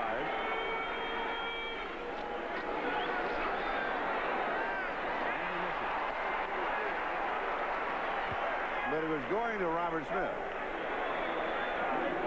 So it will be 4th down and 5, and Mike Saxon will kick it away for the Vikings. It's a great job by the Miami defense, really making absolutely nothing out of a bad situation when Dan Marino threw that interception. Minnesota couldn't do a thing with it. Now it's up to Dan Marino and the offense to have a little bit of amnesia, pretend that last mistake didn't happen. O.J. McDuffie is the return man. The Dolphin defense stepping up, 3 and out with the kick. And is taken at the 23. Looking for a block, cuts back, and runs into a wall at the 34-yard line. 40 yards on the kick, 11 yards on the return. Lamar McGriggs was waiting for him. O.J. McDuffie does what every special teams coach teaches his receivers to do. Get the ball, see a crack, take it upfield, go to some opening. Whoops. There is no opening. That's sort of what a bug feels like when it gets into the grill of a semi. Splack. Back you go. That was a great shot by a guy that's got plenty of playing time. Got himself an interception earlier today, and he's doing it all for Denny Green. Little special teams, little defense. As far as the Dolphins are concerned, there's plenty of time left. 3:38 time remaining in the 3rd. And this time they start from the 34-yard line. Marino has been intercepted 3 times by Lamar McGriggs, who just made that stop. That's what Randy was talking about. And Jack Del Rio has 2 interceptions. And we have flags. And finger pointing. I think that follows automatically. Right, the offensive linemen are taught that right after they teach them how to put those tight jerseys on.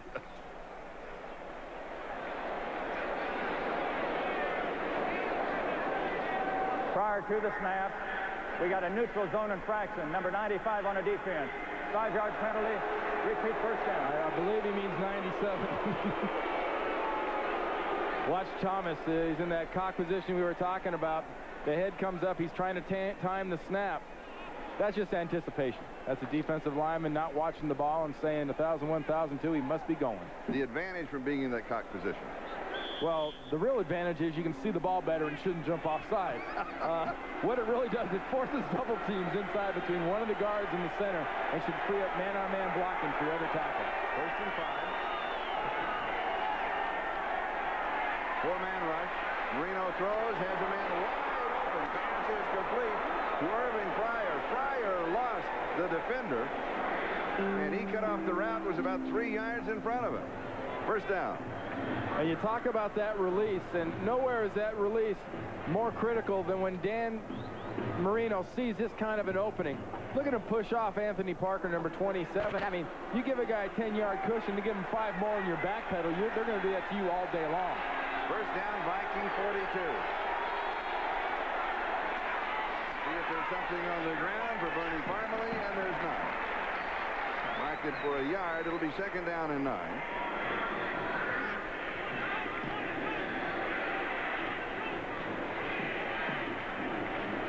Most of the time, the Vikings going with a 4-man rush.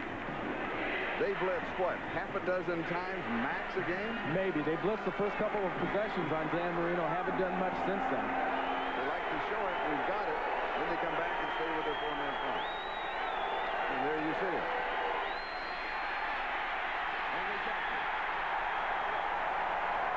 Robert Harris gets the first sack for the Vikings. So credit that Dolphin offensive line. They've given Dan good protection. Well, there's two ways sacks usually happen. One is when you just get clean beat, and the second one is when the pocket collapses. And here, the pocket just collapses on Dan Marino. Harris gets through there, and the rarest of rarest things happen. Robert Harris gets in on a sack for Dan Marino. Dan Marino does not go down very often. 3rd down and 14. 5 hurries, 3 knockdowns, 1 sack, no deflection. He wants to throw back to a screen. Here is Keith Byler down the sideline and out of bounds. Good reaction by the defense of the Vikings. And it was Dwayne Washington who hurried back to cut him off as he tried to come down the near sideline. Don Shula said, we'll go for it. It's 4th down. Well, on that 3rd down play, the Minnesota Vikings defense did something a little bit different. They dropped their defensive tackle, Henry Thomas, in coverage, and he's the one that came back and made the tackle on that play. Now, Dan Marino and the Dolphins are going to go for it here on 4th down, Charlie, and here's the situation. Get the matchup, find Irving Fryar, and put him against the rookie Washington.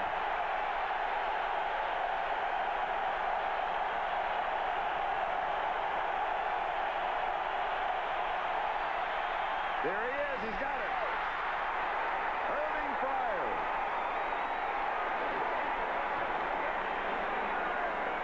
He needed 8. He got 14. He has the first down. Dan Marino's not too pumped right now, is he?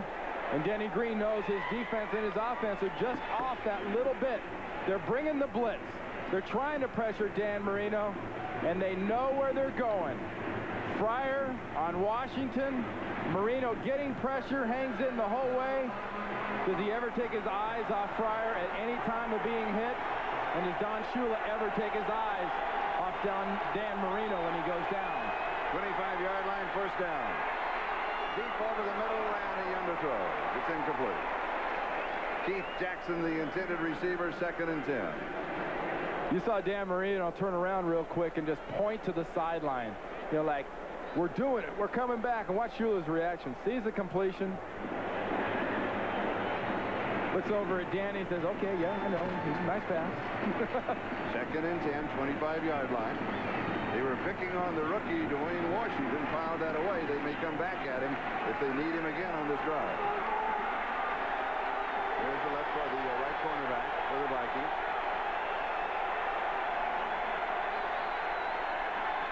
Looking right, Puck wants to go deep, has a man, and he has the touchdown to Keith Jackson. 25 yards.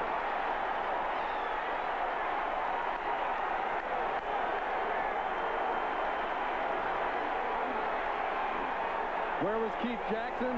Keith Jackson was where Dan Marino wanted him to until he really needed him. Those defensive backs were so concerned with the wide receivers.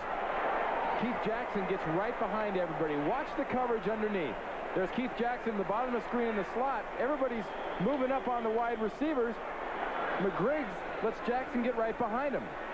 That puts Dan Marino, Charlie, over 300 yards passing. First quarterback to do that. It had been 39 games since the Vikings had given that up. And here is the extra point attempt that is good. That is 21 unanswered points for Miami that started with 2 seconds to go at the end of the first half. And now we have 40 seconds left in the 3rd. And Dan Marino, he takes the drink and he's ready to go again as soon as they need him. Okay, the 2 people to watch here, you got to take a look. Look at Jackson. Look at McGriggs. Watch what happens when Marino sort of steps up and gives it a little pump fake. The wide receiver stops. The defensive back stop. 1 catch.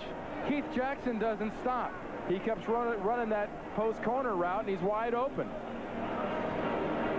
And we have 40 seconds remaining in the third. Gary Stevens, the offensive coordinator for the Dolphins, talking to Dan. You know, I don't know how much is actually being absorbed by Marino right now. This guy is so pumped right now. You know, he gets as pumped and as up as any quarterback, and right now, I mean, his blood pressure is about 350 over 250. Marino now 22 of 41. You mentioned over 300 yards.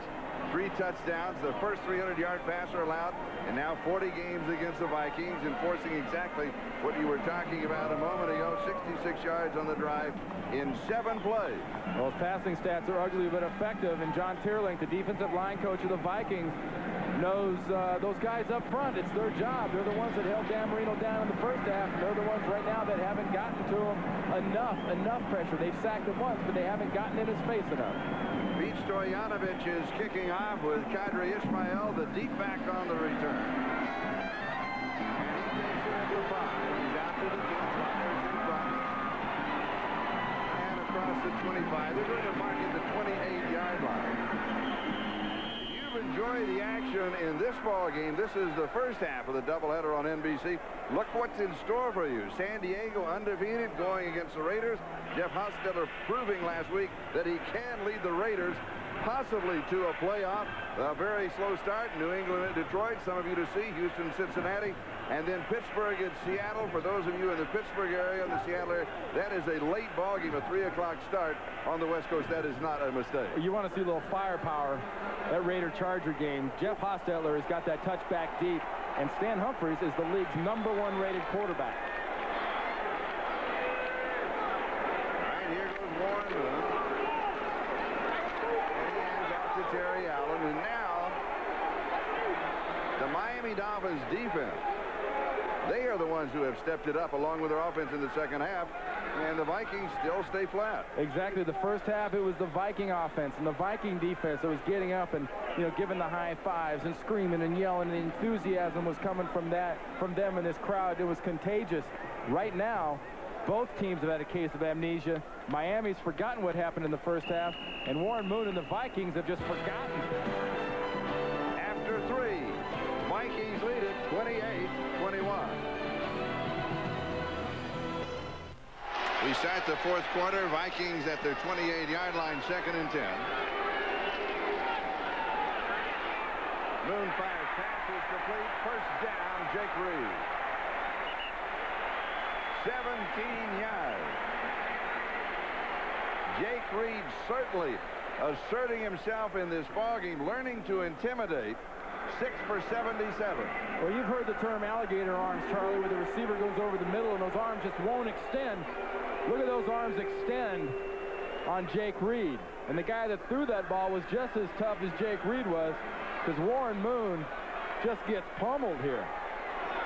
And it still amazes me how these great quarterbacks can never take their eyes off the receiver when they get hit. From the 45-yard line.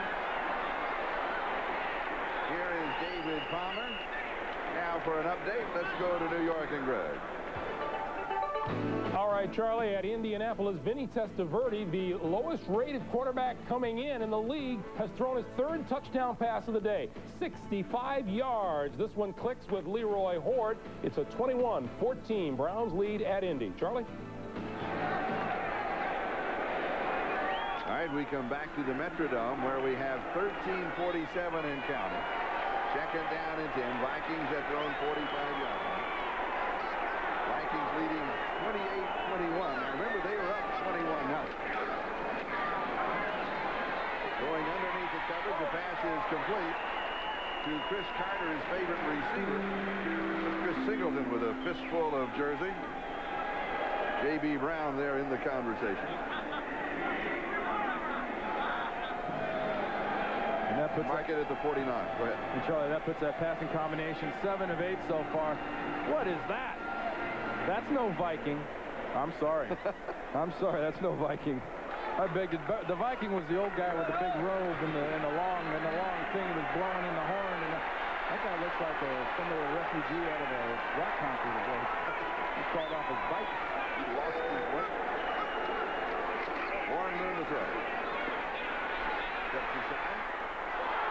Should have been intercepted. Brian Cox was right there as if he was the intended receiver. Brian Cox was offered, Charlie, that exact same kind of duck that Jack Del Rio was offered by Dan Marino. Look at this thing. Perfect.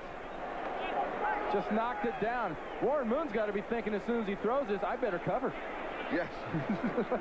What are you complaining about? He dropped it. For Dan Saxon to get. There's a flag down, taken at the 6-yard line by O.J. McDuffie. Took the cover tackle. He's out at about the 23, but don't forget we have a flag back at the 50-yard line. So we'll check that out. 46 yards on the kick, a 17-yard return.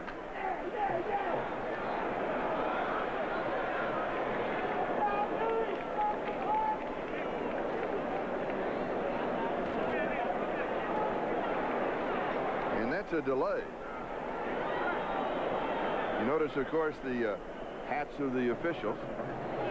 Another throwback weekend in the NFL. The Vikings, their uniform from 1961. That was their first year in existence. You're looking now to the referee, Howard Rowe. Too many men on the field, on a kicking team. Penalties declined. First down. So Miami wants the football. We'll step aside. We'll be back to the Metrodome in just a moment. It's what you get at McDonald's today. 12:35, time remaining in the ballgame. Starting this weekend, 4 teams in the NFL undefeated. Miami, they're coming into the ballgame 3-0. They trail. Kansas City 3-0. They trail the Rams. San Diego 3-0. You'll see them later this afternoon at the Raiders on NBC. The Giants 3-0. They have an open date. Miami from the 24, deep over the middle. It is Keith Jackson, 49-yard line. 25 yards, first down. And Vincey Glenn gets a heck of a hit into Keith Jackson's back. Jackson lays there for a second and gets up. This wasn't nothing. Merely a flesh wound, had worse. And Dan Marino has found his key weapons. He's found Keith Byars in the running game, and he's found Keith Jackson. That was a good, solid contact, but that did more for this Miami offense from a confidence standpoint than anything else. Dan Marino's working his magic again. From the shotgun. Little shuffle. Ball is loose. Recovered by Jack Del Rio. No, it's a pass. It's a pass. It'll be incomplete. It's a shuffle pass forward. He never had possession. And Dan's helping the officials on that call, too. That was a forward pass. Incomplete.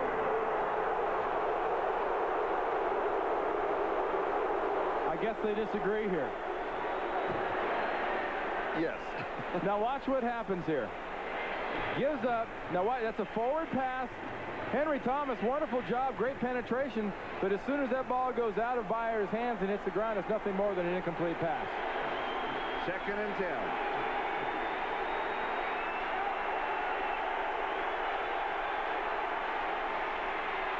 Deep over the middle. It is incomplete. Irving Fryer had it, could not hold on to it. Marino right on target. 3rd down. They went back over on Parker's side. Look at this huge cushion Parker's still giving him. The ball is just a taste bit late. By the time the ball gets there, the defenders have gotten there. It's right on the money, but the contact's coming into the arms. That's a tough one to hold on to. Anthony Parker, excellent defensive play. 7th time today for Dan Marino in this offense. They've been forced into 3rd and 10 or longer.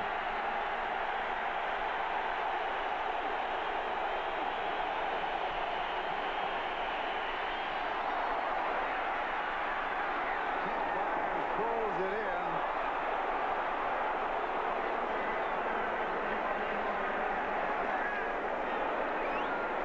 That was a gutty effort by Byers. Waiting on where they mark the ball. It's a first down. First down, 41-yard line. And Denny Green's got to know right now, you know, that light at the end of the tunnel ain't the end of the game, Denny. It's a train. And right now, the train's got 41, 88, and 13 written all over it. Now Now, the key there was where the ball was when he went out of bounds. And you can play what you want, but the call's been made, and the momentum's in Miami's court. 41-yard line, first down. Is there anything on the ground for Parmalee? Yeah, there's about 10 yards. Jack Del Rio with the tackle. I really think this Minnesota Vikings team thought it was going to be as easy as it was in the preseason. Tony Dungy and this defense dominated Dan Marino and the Dolphins. It started out looking exactly the same. But right now, since we kicked the ball off in the second half, it's been a complete mirror image. The Miami offense and the Miami defense are taking it to a very flat Vikings team. 9.5 yards, longest run of the day for Miami. Second down, about a half yard. Marino likes to go long. He's tripped. At the 10-yard line. They went back at the rookie, Dwayne Washington. What do we got, Doug? We told you at the beginning, they're going after the corner. They're going after the young guys.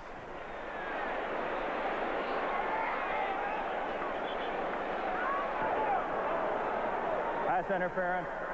Number 20 defense. First down. Just watch. I mean, it's not real hard to figure this one out. Washington's giving him just as big of a cushion, but that forearm and the push into the back just came well before the ball got there. One more time. There's the forearm. There's the push. Look out. Here comes Dan Marino. 10-yard line, first down, goal to go. And here is Parmalee around the corner. Has daylight. Touchdown Miami on the ground.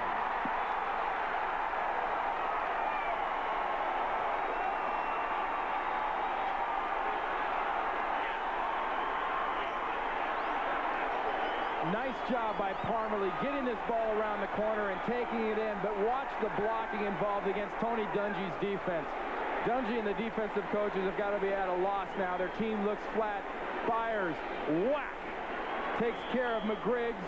Parmalee takes care of the rest. A lot of standing around, a lot of watching, and a lot of good stuff for the Miami Dolphins and bad stuff for the Vikings right now. 76 yards on the drive, 7 plays, extra point for the tie. And it is good. 28 unanswered points by the Dolphins. We are tied at 28.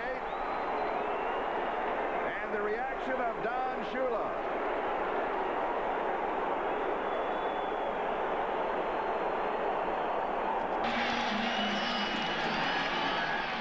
We are tied at 28. We have 10:34 left. Qadry Ismail, the return man for the Vikings. Stoyanovich kicks off. Taken at the 4. To the 20, cuts outside, cuts back in. Good return, 30-yard line.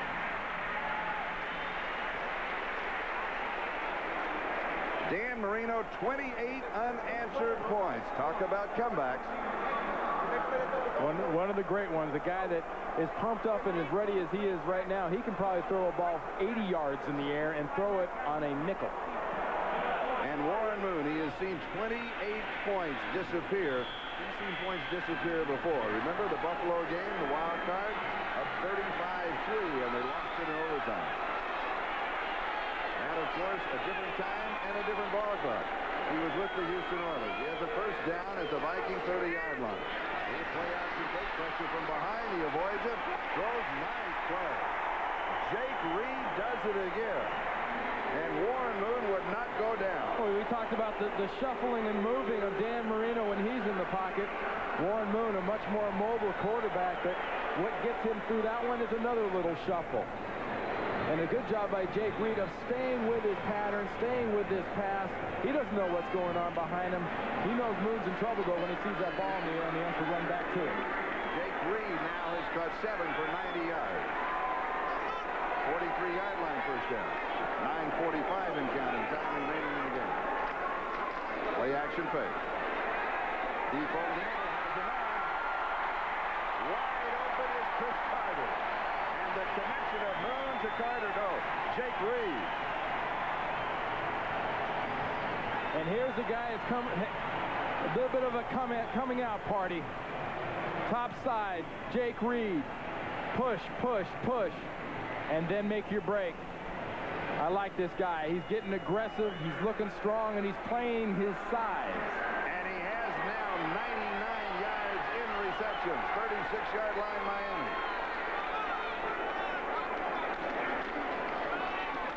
Begin to Terry Allen. A quick burst up the middle to the right. He cuts back. He's caught at the 5. Terry Allen.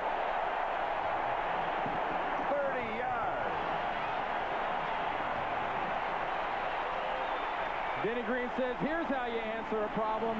Good clutch receptions, and then you just exploit this area right here.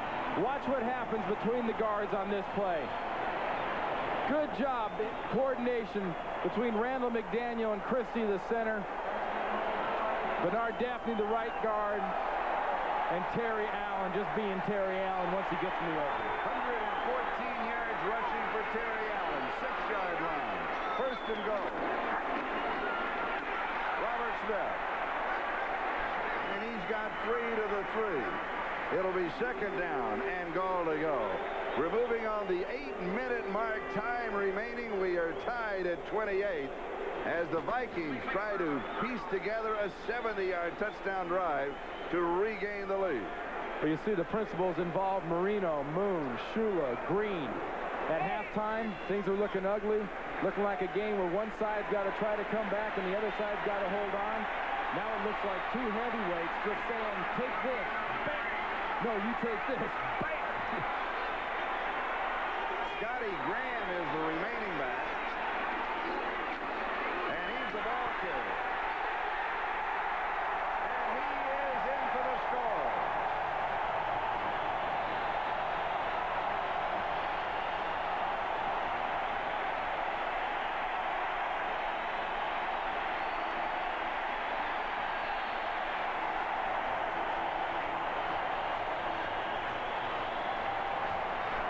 Charlie, you talked about Mark Higgs being kind of the forgotten man in the running game for the Miami Dolphins. Scotty Graham sort of the same.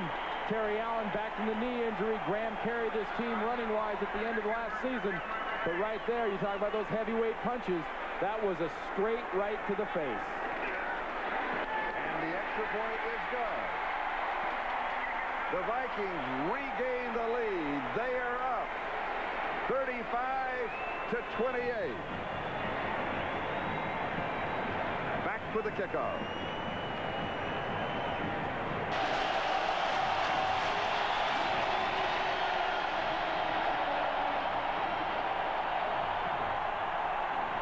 Vikings kickoff.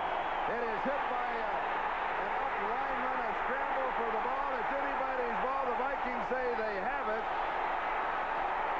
They are jumping for joy. We're waiting for the officials. They agree. A major mistake by the Dolphins. And Don Shula has to ask his special teams. It's already happened once. How can it happen again?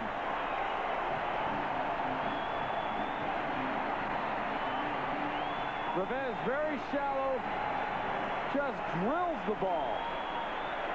Now everything's fine up until this point. Looks like Miami's going to get it, and the ball is taken away in the pile. So the Vikings start from their own 49-yard line, first down, 7:20. Time remaining. Minnesota with the lead by 7. Is that Graham again? Yes. The touchdown scoring Scotty Graham. Let's go back to that onside kick.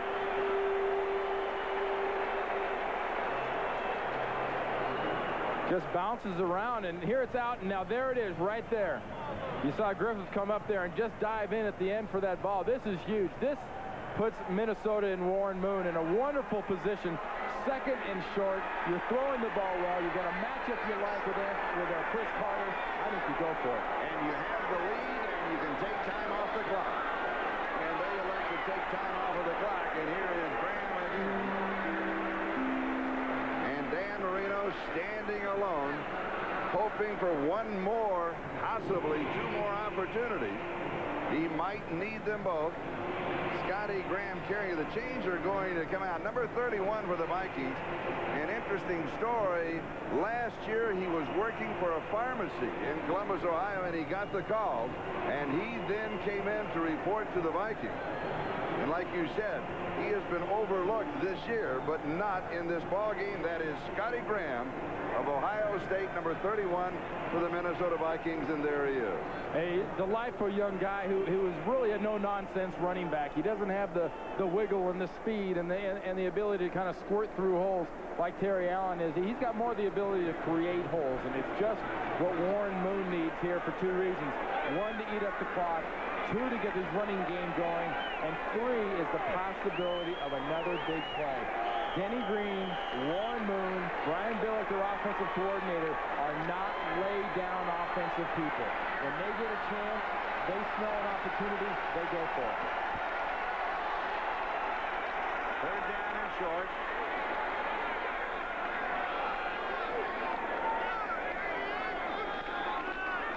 And here is Graham got the first down. 49-yard line.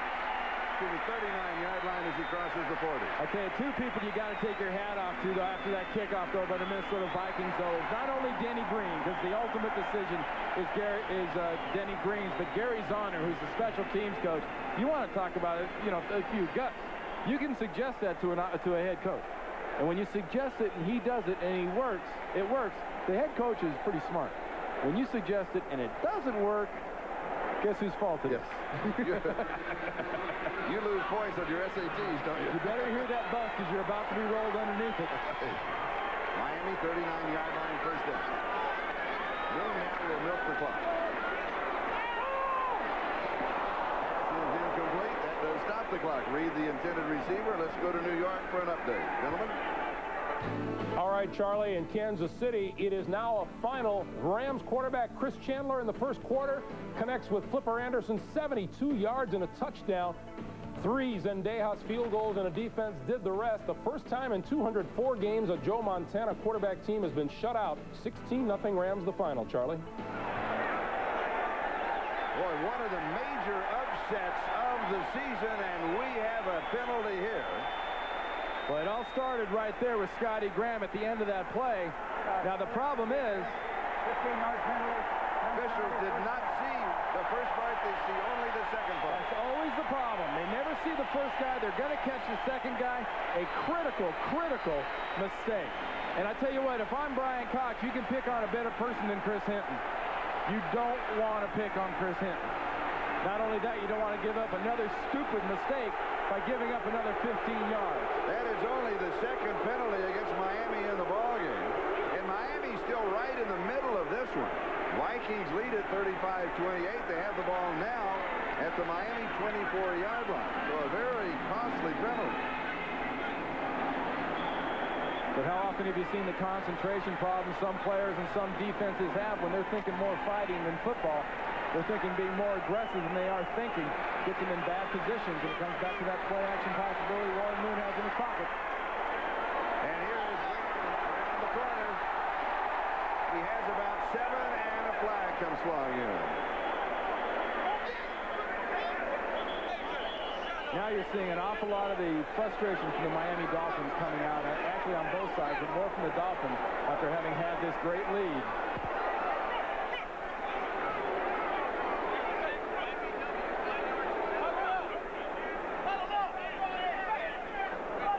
Illegal block.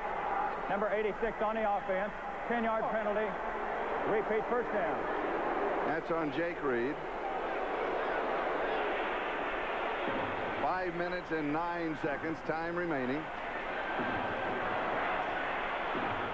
Kansas City losing. Their record now is 3-1. San Diego, they are perfect, 3-0. They play later, second half of the doubleheader. Miami coming into this ball game, they were perfect, 3-0. They trail. The Vikings record 2-1. They lost their first game. They won 2 in a row. This would give them 3 in a row. Spotted at the 31-yard line. With Dan Marino on the other sideline, Charlie, this thing's far from being over. First and 17. And here is Graham right side. He makes the cut inside. He wants to stay inbound. And we've got another flag. We have had a flag on every play now. Do you see how easily he got the corner on that right side? Yeah. That tells me it's a holding call. That means a lineman or a tight end got their hands outside. Yeah, I mean, it just isn't that easy. You don't run around the corner that easy.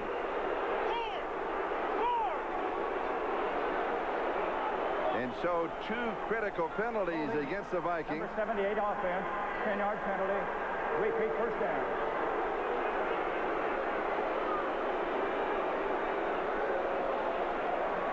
That penalty's on Chris Hinton. We saw him earlier, a little deal he had going with Brian Cox. Watch 78 pull. Blocking right there, blocking on Aubrey Beavers, the rookie linebacker, just grabbed him by the sides of the shoulder pads and tugged him one too many times. You get out there, those linesmen on the end, that's what their job is. They watch that end of the line of scrimmage in the block.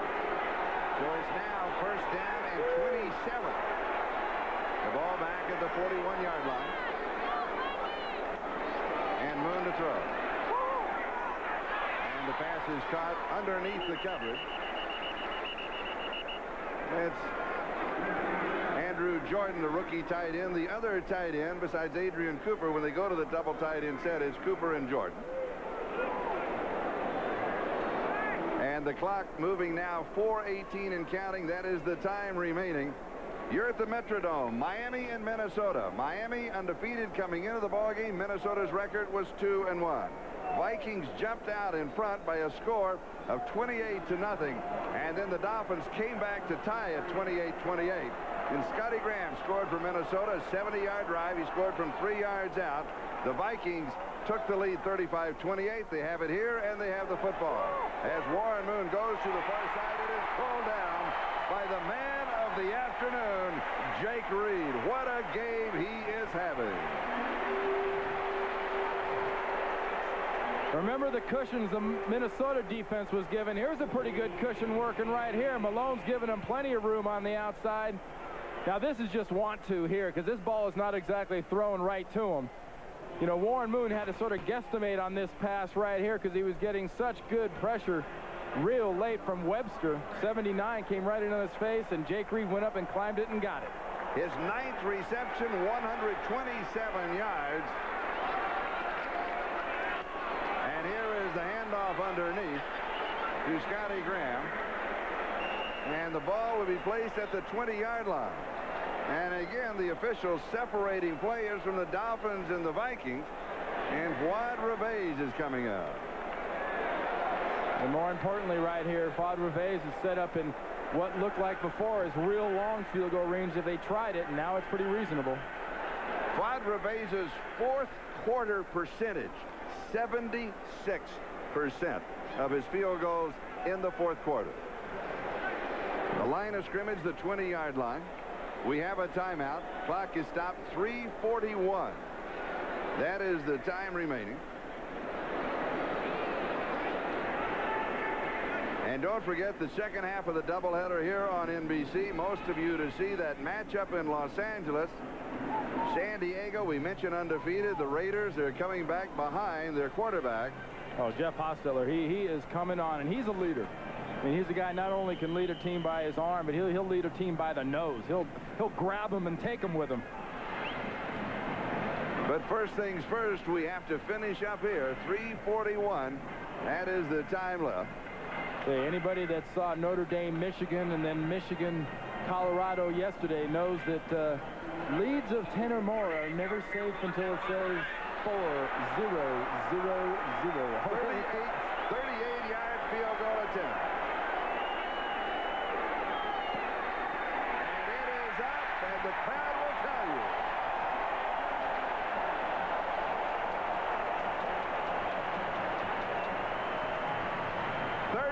For 38, 38 yards, 38 points, back in a moment.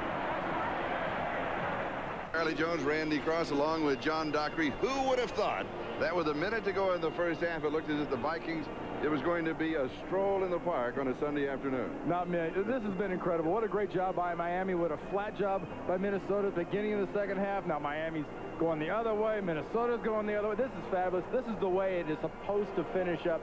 Dan Marino should have to come into a game like this and win it because Warren Moon's played so well.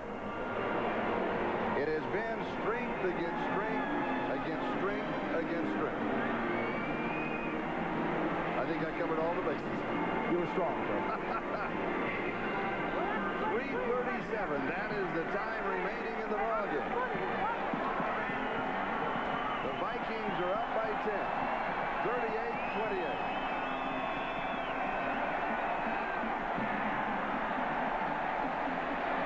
O.J. McDuffie at the 5, to the 15, to the 20, to the 30, to the 40, to the 50, and into Viking territory. 46 yards on the kickoff return by O.J. McDuffie. Tell you what, folks, if you got something to do, do it later. These two teams are not done right now. 3:26 left. And O.J. McDuffie, all he's trying to do here is take this thing all the way back.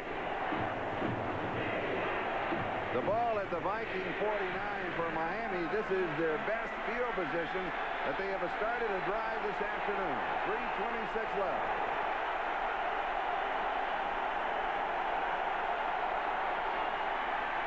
There's pressure, and it's dumped over the middle to Byers, and he should pick up the first down. He needed 10, of course. He gets 11 in the hurry-up offense. And Dan Marino going to his weapons, going to Byers, going to Jackson. Look for Irving Fryar. First down, 38-yard line.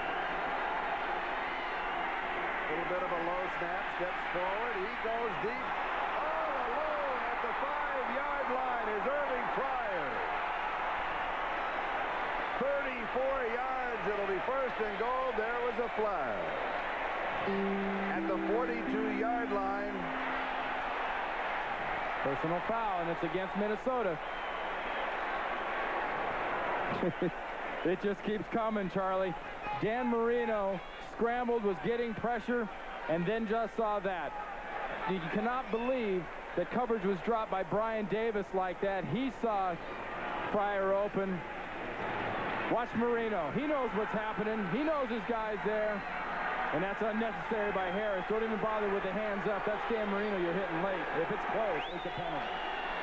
But there's no question that you only have a step after the ball has been released, and the ball had been released a long time before the hit. And this is the worst thing that could possibly have happened to Tony Dungy and his defense. They wanted to make them earn this.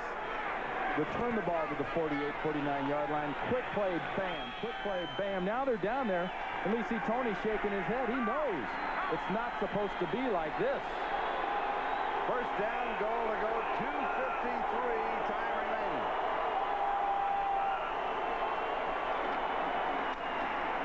It's not there for Parmalee. Henry Thomas stops it. Henry Thomas coming from the backside, looking like a defensive back or linebacker blitzing. He's cutting that corner so tight. Watch 97, right side of your screen. He's a blur. Throws off the tackler, comes down the line. That's why a guy like that goes to Pro Bowl. Hurry-up offense, throwing it away. It'll be third down and goal to go. Too bad he threw that away, Charlie. Looked like he had a receiver open in the end zone right over where he threw it. Clock is stopped. 2:29 left. Job Dennis Green has done with the Vikings. They made the playoffs the first 2 years, his first 2 years as a head coach. A victory here, the record would be 3-1. And they lead by 10. And that may be cut in a hurry. Firing Washington up top. Third and goal. Marino threw it. He was expecting a cut. There was a misread. And that's right where he was going. He was going to Irving Fryar, working up top against the rookie, Dwayne Washington. Look at him point to himself with that kind of, well, that was me. Pure timing. 1-2, bang, let it go. Problem is, when you let it go and the other guy doesn't do what you think he's going to do, it looks bad. Miami 2 of 2 on fourth down conversion. Trailing by 10, they go for the touchdown.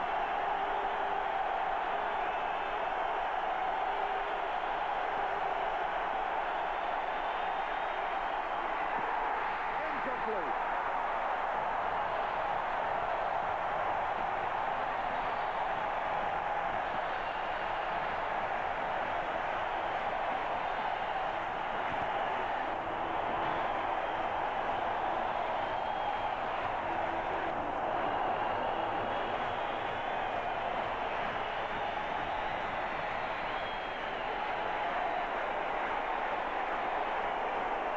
Watch the penetration in here, working up front. John Randall is going to get right in Dan Marino's face. He's trying to go to Keith Jackson, right in the middle of the end zone.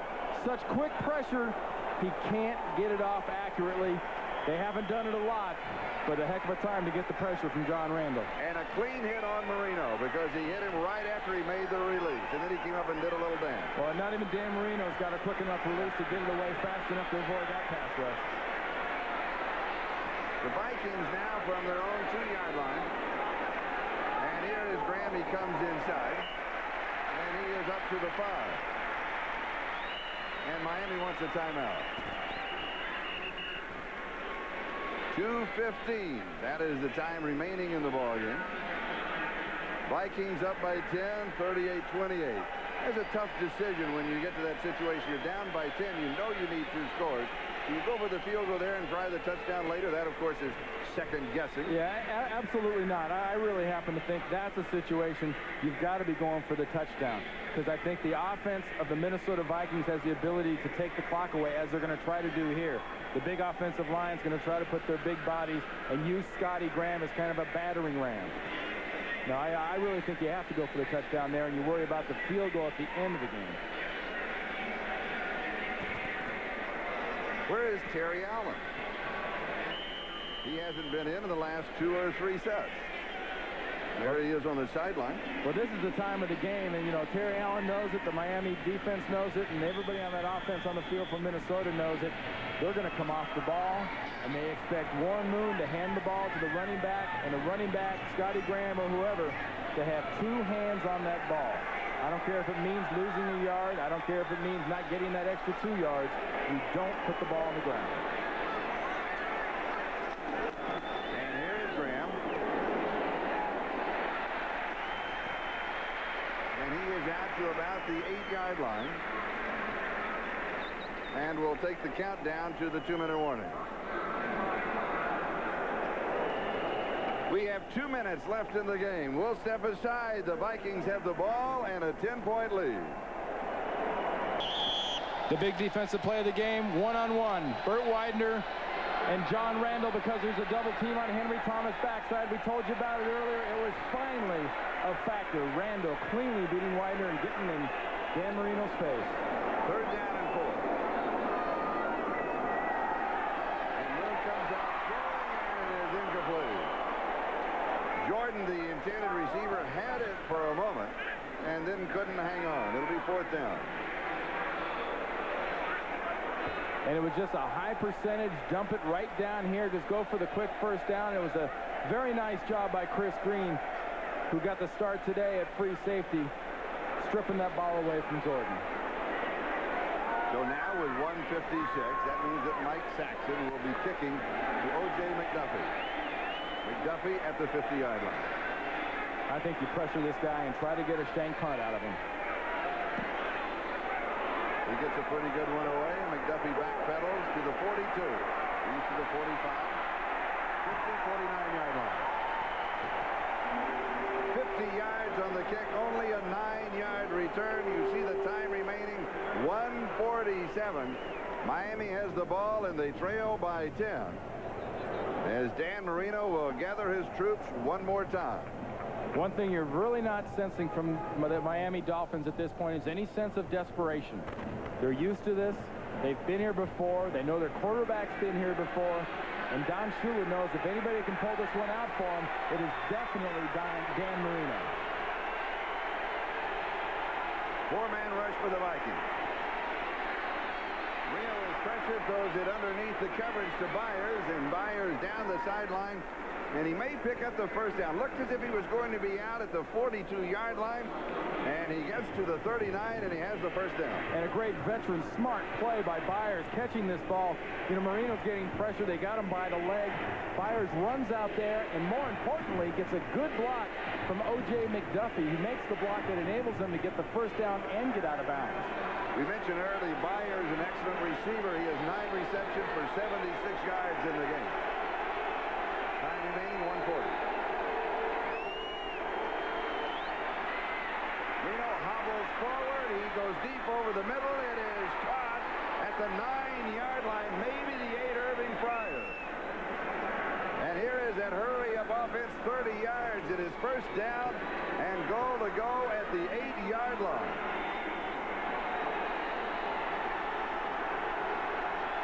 Offside. And he throws this one away. But James Harris he almost lettered in the backfield. Did it again. Yes, he did. Jump offside just like the last time. This has got to be against Minnesota.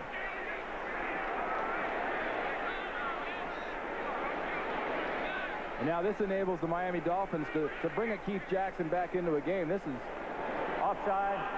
Number 99 on the defense. An unabated move toward the quarterback. 5-yard penalty. Repeat first down. Unabated or whatever. He anticipated the snap. He jumped off sides when he saw the center Dallenbach's head come up, and he jumped off sides. And really, that takes Miami up close enough now. That put Keith Jackson back in the game, and it's become sort of a tight end-oriented offense again. It's not just wide receivers. Remember we mentioned when Marino went over 300 yards. Are you ready for this? He has thrown for 427 yards. The linebackers are back. The nickel is out for Minnesota.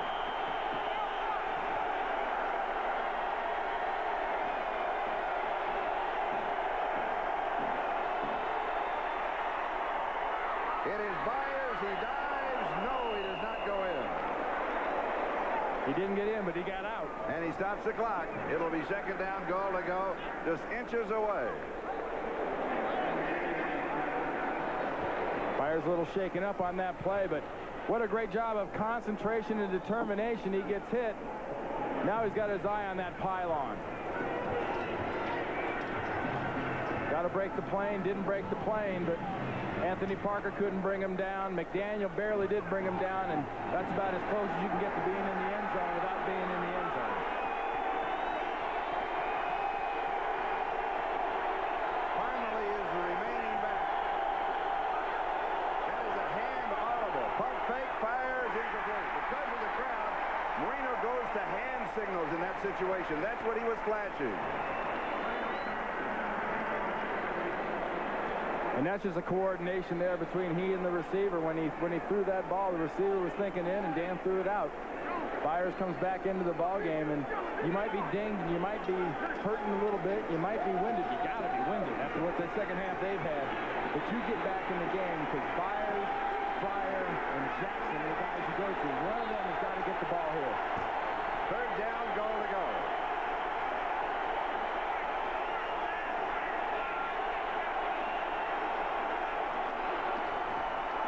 First back over the top, touchdown, Keith Byers.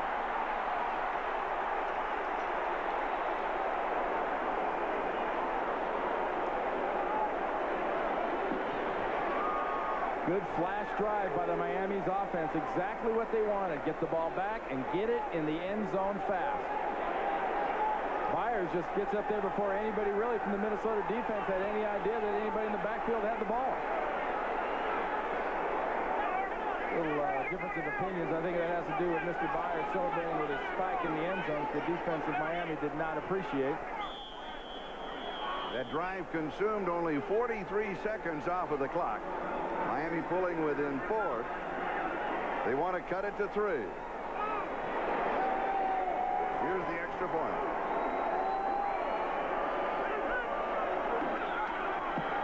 And it is good. Vikings lead by 3, 38-35 with 1 minute and 4 seconds left. Let's go back to that touchdown. Well, Byers does a nice job of just concentrating and bringing it right over what they do best, and that's go right over the middle. Dump it in there and get that big 250 pounds over and break the plane. You know, they got the extra point.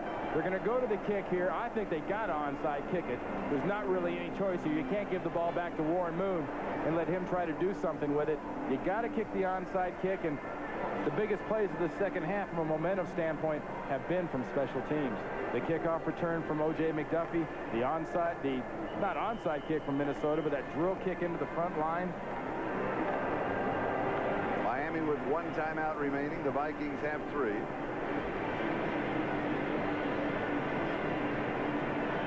And the decision is now being made.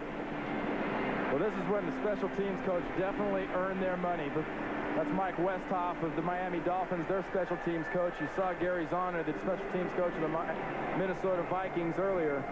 All those hours of drills. Remember the sign in the Viking locker room said the Good Hands team will win 2 ball games. And the Good Hands team is there between the 40 and the 50-yard line for the Vikings. Now this is just a function of how good Pete Stoyanovich is at that double hit and then bang bounce, and how they can time it.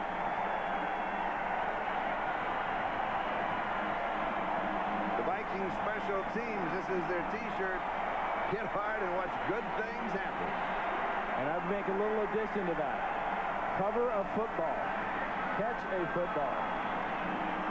See, that ball there is set up specifically for it to take 2 quick little bounces and then jump up in the air to a jump ball situation. It has to go 10 yards. Darby touched by a Viking. There's the hop. It is pulled back.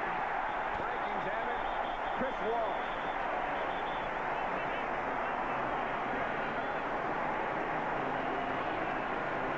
And in that case, catch the ball and good things happen. Yes.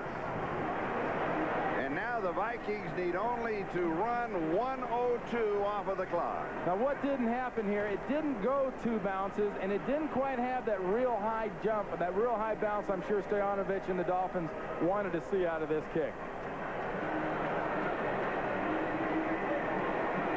The line of scrimmage, the 44-yard line of Miami. Again, they have 1 timeout remaining. All that Warren Moon has to do is kneel down. They'll take the timeout, then he can run out the clock.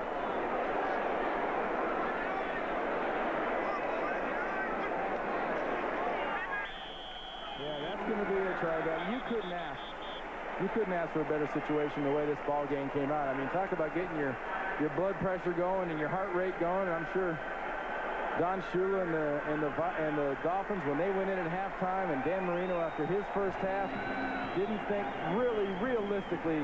They thought we can make this a football game. I don't know if they thought they could win it. I don't think they thought they could, but they made it more than a football game. They gave it everything they had. The problem was Minnesota dug deep, deep, deep, and somehow came out of the funk they were in early. The Dolphins using their last timeout. Minnesota out in front 28-0. The Dolphins came back 28 unanswered points to tie it. And then Minnesota went up by 10 and now by 3. They lead 38-35, needing to run only 58 seconds off of the clock.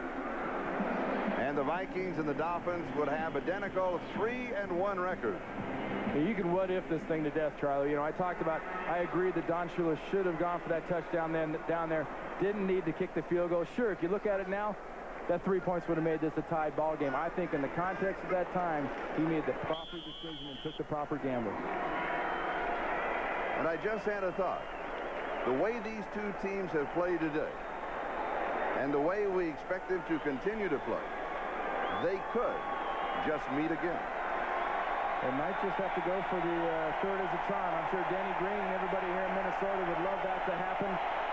We talked about Don Shula and Dan Marino wanting that to happen to get Dan back to the Super Bowl.